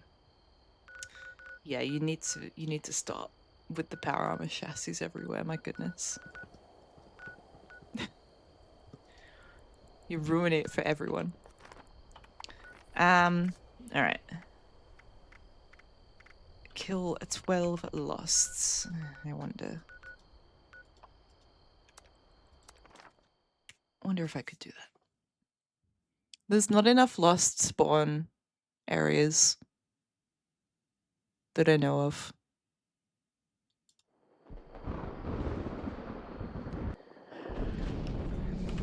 You see, like, I as weird as Oblivion did look, it had a charm about it. It really did. You know, it was charming. And now it's just, every time, I noticed when I was playing the Oblivion Remastered that they have the same animation. Everyone has the same talking animation. Like, the way that they move their body, the body language is exactly the same, and it really pissed me off, just how they were moving. Just, I don't know. I know that they're like dead still when they talk originally, but then they just bounced, I don't know. It just was so freaking weird. Freaked me out. Wait, I need to change into my gear.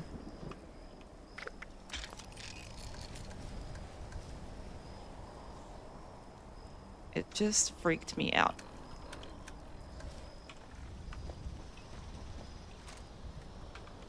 Alright, any lost? They're only £1. Wow.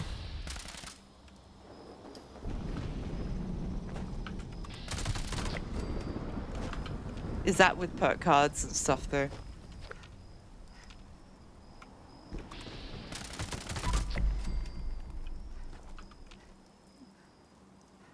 Why'd they reduce the chassis from 10 to 1?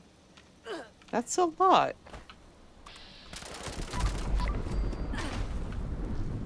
A power armor for every occasion, I guess.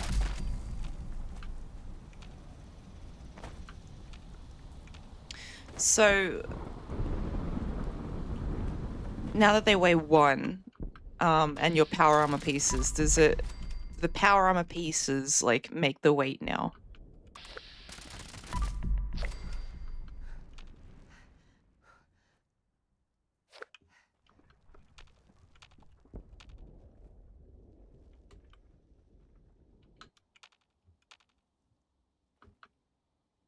So they could weigh more than just 10. Okay. I guess that makes sense. Zerenkai, hi! Wow, thank you so much for the resub, my dear. Welcome back to the 18. You enjoy your ad-free viewing and your tier 1 emotes, my dear. How have you been? I hope you're well. I'm just trying to find some lust right now to kill. And the front door, there it is. Oh, how are you doing, Zerenkai?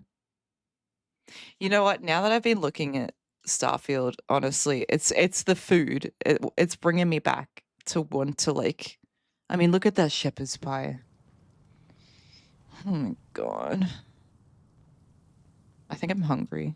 I think I don't want to play Starfield. I'm just hungry. That's what it is. Yeah.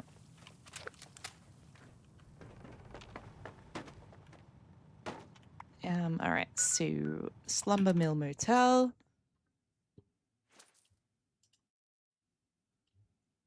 Don't want to play Starfield. I'm just hungry. Just hungry. They made such good-looking food. Ugh. I need to stop. I'm gonna close. I've got like all of it up. I'm gonna close it. Can't be looking at that.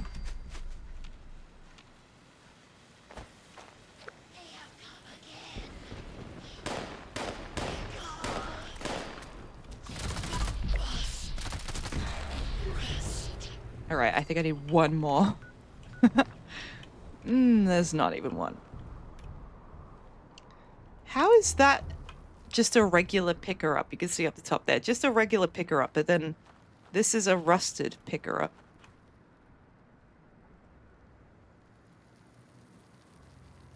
It's the exact same paint job. You see, like here, this part here, it's just identical. Identical rust, but that's a rusted one and that's not. Okay.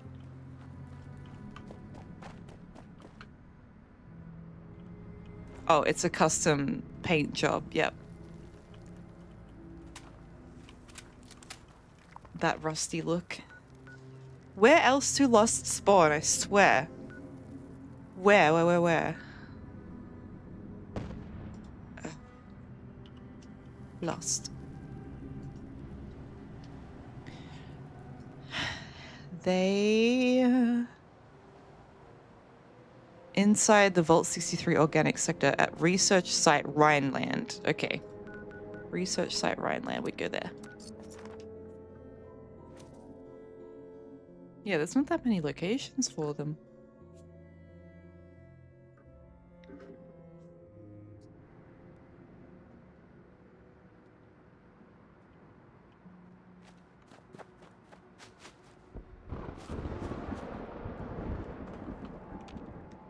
Usually kill the ones around Dark Hollow Manor. Yeah, and there's never enough of them there either, though. There we go. That's all I needed. There's quite a few here.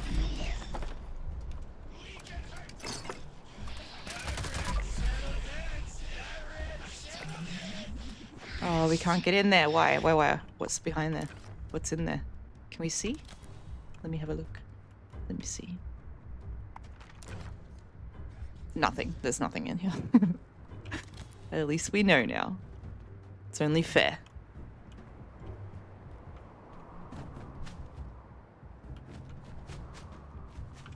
Just get rid of this last one. Alright. Scrap junk to produce gold.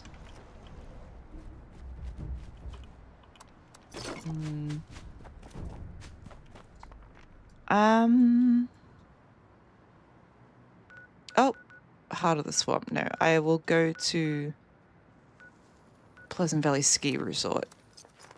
Hand in some claim tickets because they might give me a gold pocket watch for that one. Oh. How do we even get Pleasant Valley claim tickets anyway? Pleasant Valley claim ticket.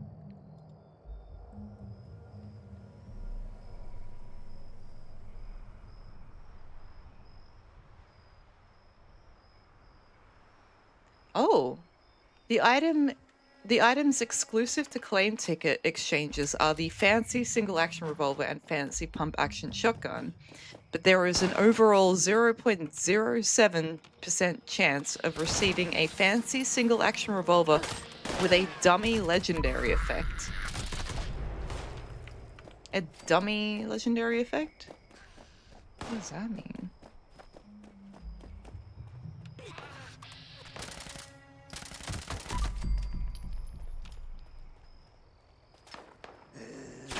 Oh, with one of 22 different effects, including the dummy effect. What? Including the dummy effect. I want that. That sounds hard to get. What does dummy mean?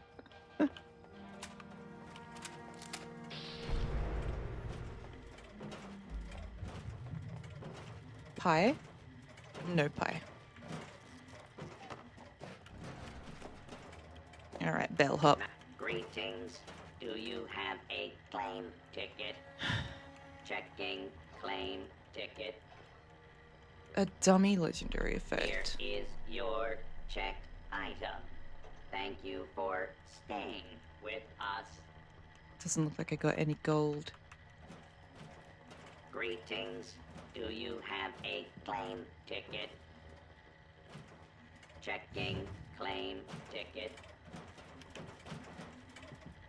Here is your checked item. There's a 50% chance that I'll get a gold item from the bellhop. Attention, citizens. This is the thing. Nuclear strike imminent. Please exit the area at your earliest convenience. Scrap junk to produce gold, and then Thank you for your I cooperation. get 1 gold from that. Okay. Greetings. The vendor across the hall from the workshop space sells gold items. Oh, that's right. Claim. Yeah. Here is your checked item. I got 2 gold pocket watches for that one. Okay, sweet. Everyone's pulling Earls. I think people are just trying to get the cursed items now. Because I'm fairly sure people just gave up on Earl. No pie.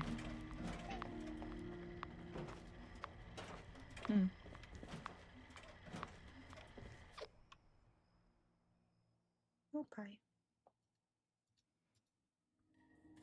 He drops a unique rage armor piece. Oh, I got that. Ma'am.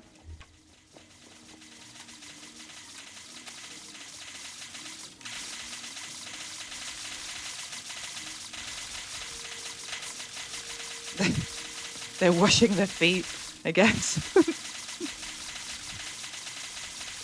Oh, okay. There we go. I'm fairly sure I got the rage piece, but I didn't know what to do with it. I might have scrapped it. LMNOP. Yeah, I think I scrapped it because I just didn't know what it was, but...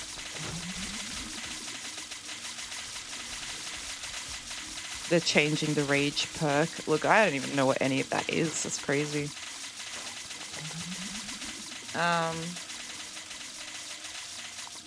Are they, like, come on.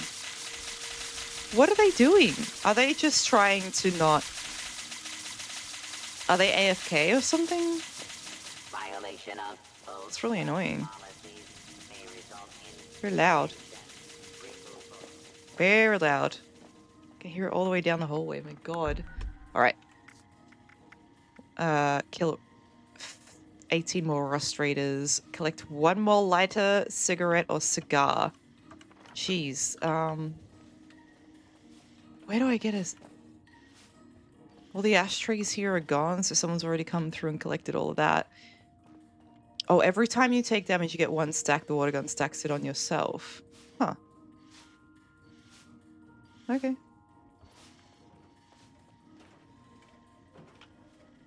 No, it's like a cigarette, cigar, or lighter. Oh, there's a cow. See, a regular one-headed cow. They did exist. They're not some mythological creature. Look at that. But now we know the reasons that Brahmins have 2 heads is because of the aliens. Big Owls has cigs in the ashtrays if someone hasn't cleaned it out. True.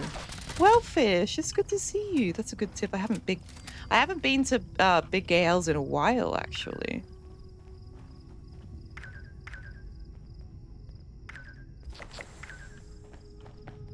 The pack of cigarettes didn't count, I think. Oh, maybe it did. I don't know. Well, that works. Thanks, boys. Then all that's left is like killing rust raiders, but I'm gonna go to Girly Early. Get myself some thing.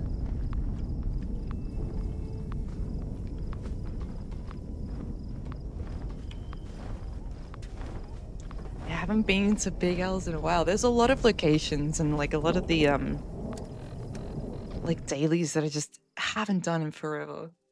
And it used to be all that there was to do. Years ago now, I guess. I keep thinking it's only been 2 years that I've been playing this game, but it's been like 5 or something. Yeah, it's been 5 years.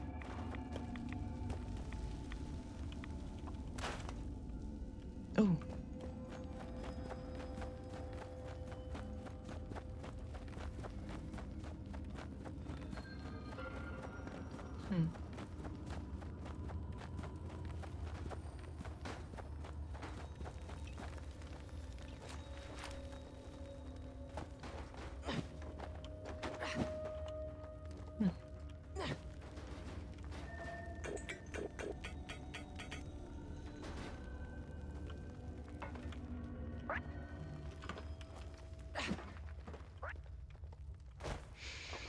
Okay.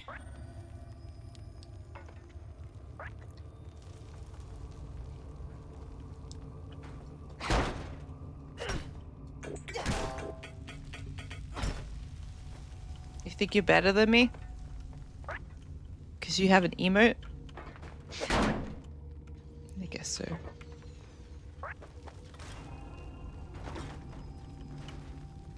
They need mods for the shovel, like a serrated edge shovel or something like that would be great.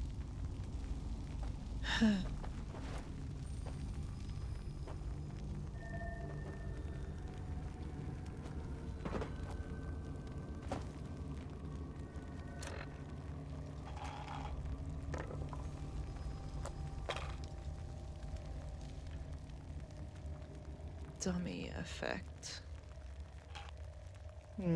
Fallout 76 dummy effect. Anyone knows what this means? In video games, a dummy asset is a placeholder. You're not supposed to encounter them in normal play. It's a fancy... Okay, so the fancy revolver with legendary star, but no listed legendary effects. Okay. So you have a chance to get like the placeholder effect that we're not supposed to see if you do the Pleasant Valley claim ticket. You still want a legendary hoe? Me too, buddy. Me too. Yeah, make the hoe a weapon, honestly. I think that's all I would need. Just a hoe. Oh my god. Would you look at that? It's a Rick. Hi, Rick.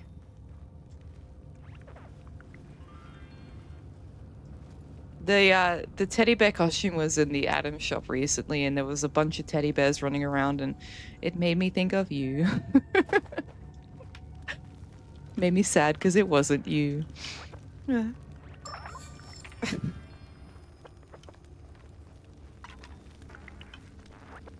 Need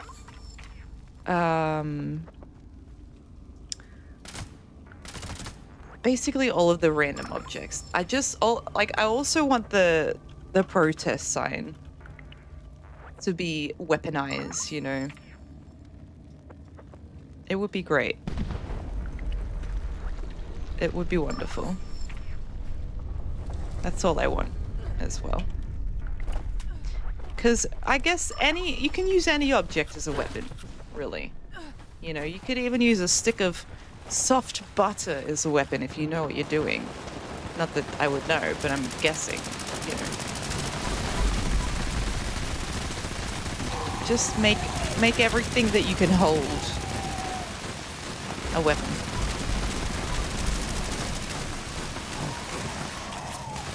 Please and thank you, Bethesda. Oh! Get up, get up, get up, get up, get up. Oh! Jumped. Okay. Fluffy, hello, how are you doing?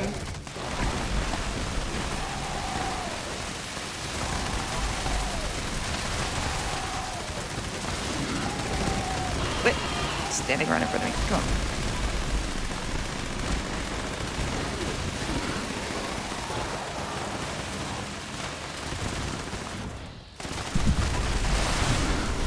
You're well. I'm very glad to hear that. I too am well. We did the detective case file earlier in the stream. It took like half an hour for the thing that I wrote, but we deep dived on the Giddyup Buttercup, and it was a lot of fun. I wore my detective jacket. Yeah. Now we know all about the Giddyup Buttercup and some. Learned a little bit of history of Japan, I guess. It all tied in. It all tied in. Every dot was connected.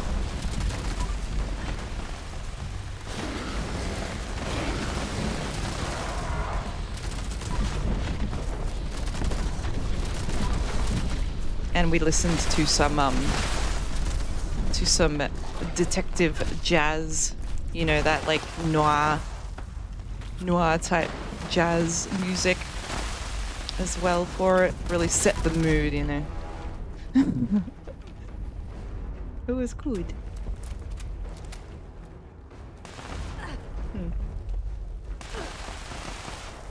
Alright, I'm gonna switch to my Chinese stealth suit, so I don't have to worry about rads.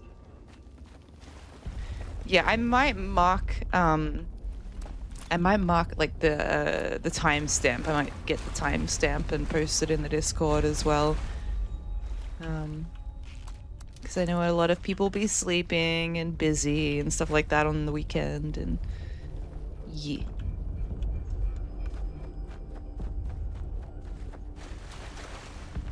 That's amazing. I can still run with my Chinese stealth suit. It used to be that when I would switch to my Chinese stealth suit, then I would lose all my carry weight capacity, basically.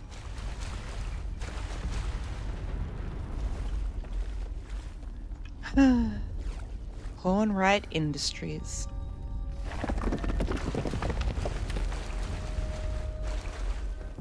Oh my god.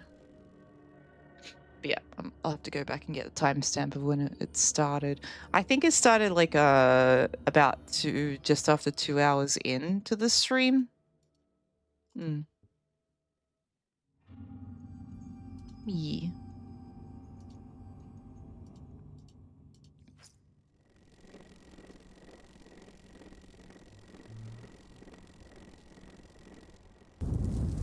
That doesn't sound healthy. Oh, that's my water bottle, sorry.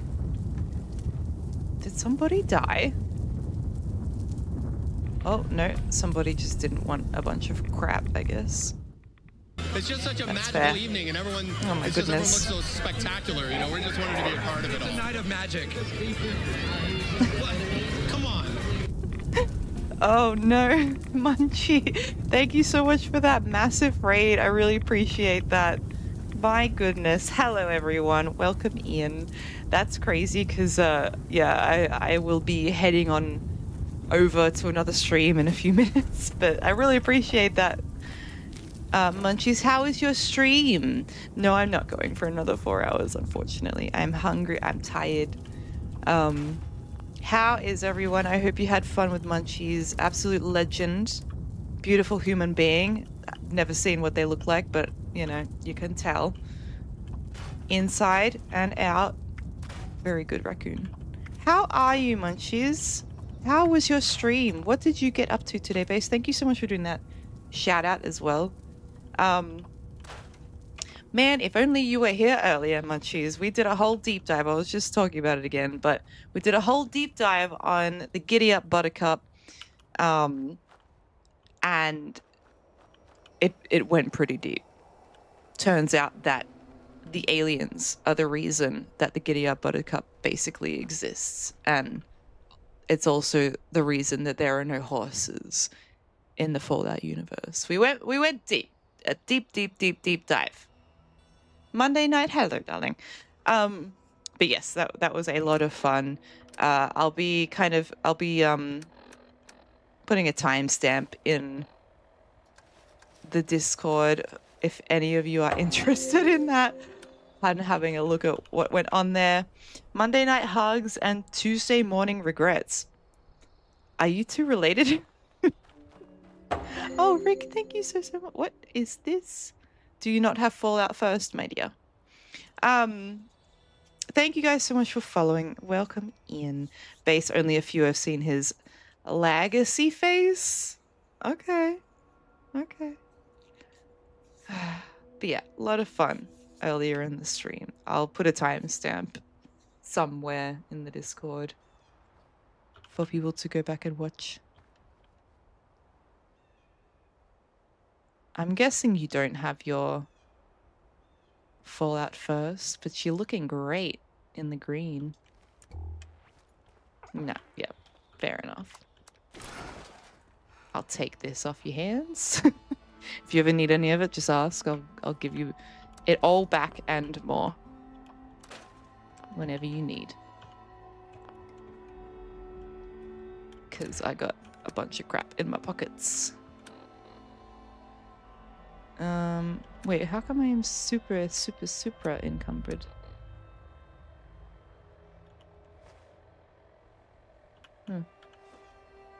Got another rage piece. Well done.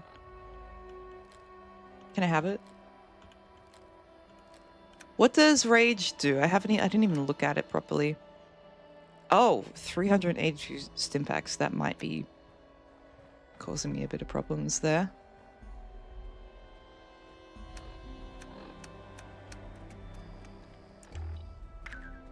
Oh, thanks. Wait. So, gain rage stacks when hit. Deal and take plus 1% additional damage per stack. Stacks expire over time. How much time do they fudge? What the hell, dude? How much time do they last?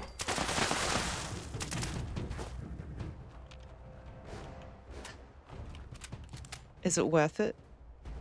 Is the rage worth it?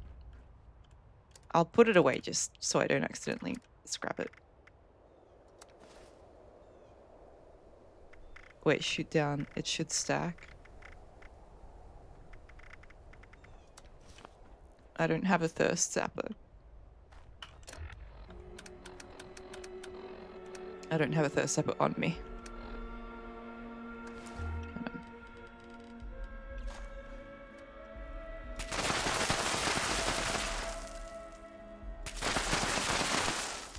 That's not doing anything.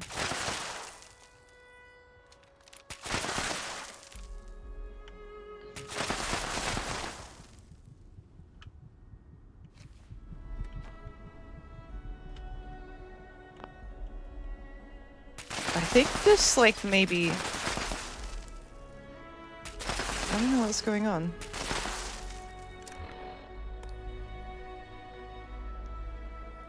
I don't know. But I'll hold on to it. Oh, you never tried. Okay. Yeah, I don't know. I'm not the guy to know these things. That's for sure. I do need to drop 1 billion. Oh god, all that Radaway actually. That can go. That's the problem. I don't use Radaway. Oh, Invaders is up. Okay, Invaders time. Can't forget. Because it's over so fast, Invaders and Raiders.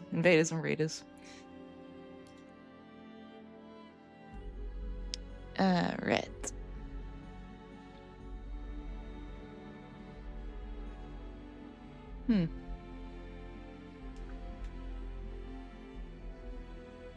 You can get the legendary effect though, right? From the rage piece, right? The force field is down. Destroy that brainwave siphon. No? Oh. Oh, because I scrapped the one I got, thinking, oh, you know, might be a chance I could get it. And this might be a piece that you just get pretty easily, because I got it pretty easily, so overestimated myself there. Oh, we're over here.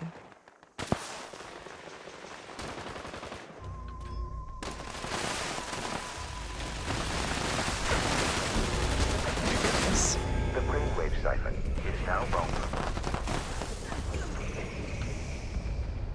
Yeah, this event does not last long anymore. This person's called Lickboard, the first masochist.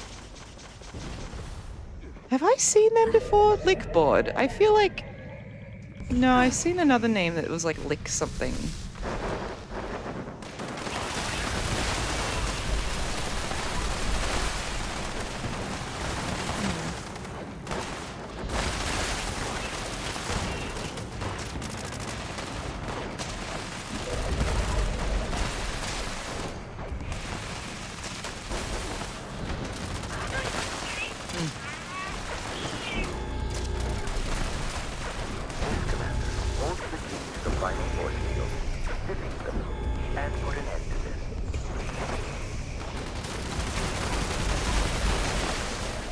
Yes, and he is a 4-star enemy now too, isn't he? Very nice. Destroy that brainwave siphon. Oh my god. Awesome. Okay. Alright. That, unfortunately, is it for today, guys. Oh, apparently not. We've got a Bigfoot.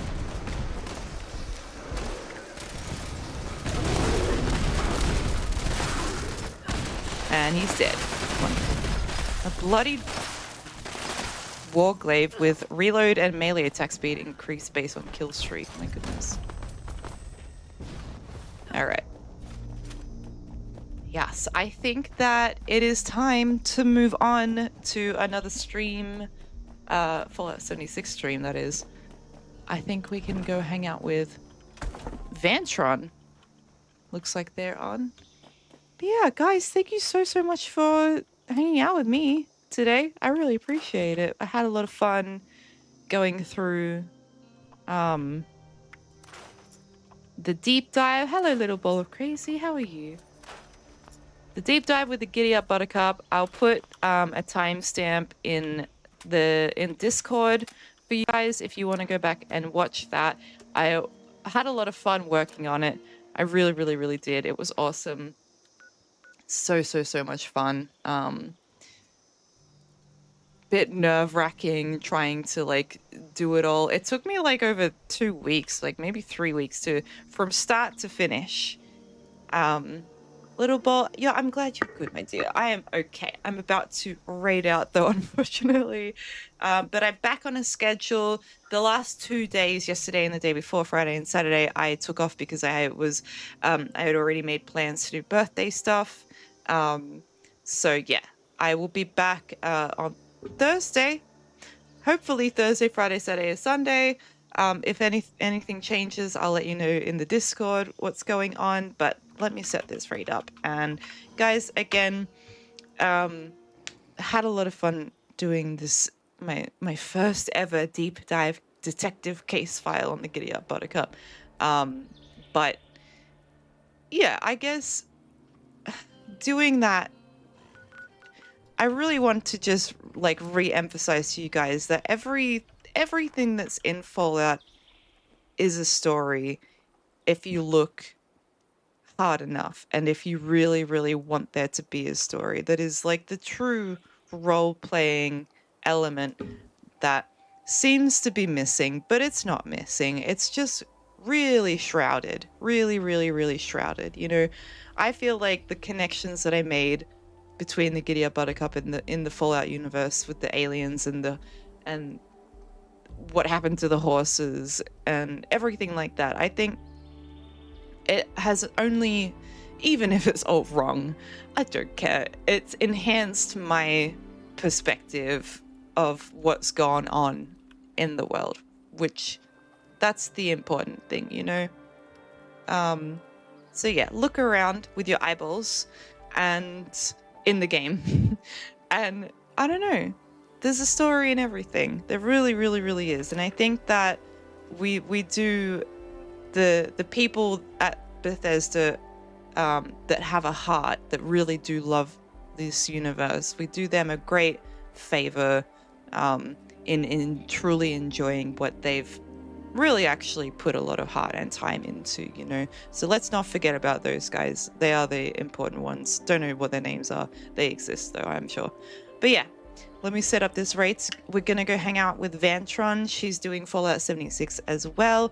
I think I'm going to raid and run though, unfortunately. But yeah, guys, again, thank you so much. I couldn't have done it without you. And I wouldn't have done it without you as well. That's the thing. I don't just do it because of the love of the game, but because I love you guys very, very, very, very, very, very much. But yeah, you guys take care. Have an amazing week.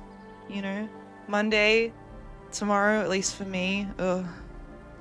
Yeah. And I'll see you on Thursday. So from 4 p.m. to 8 p.m. Thursday, Friday, Saturday, Sunday.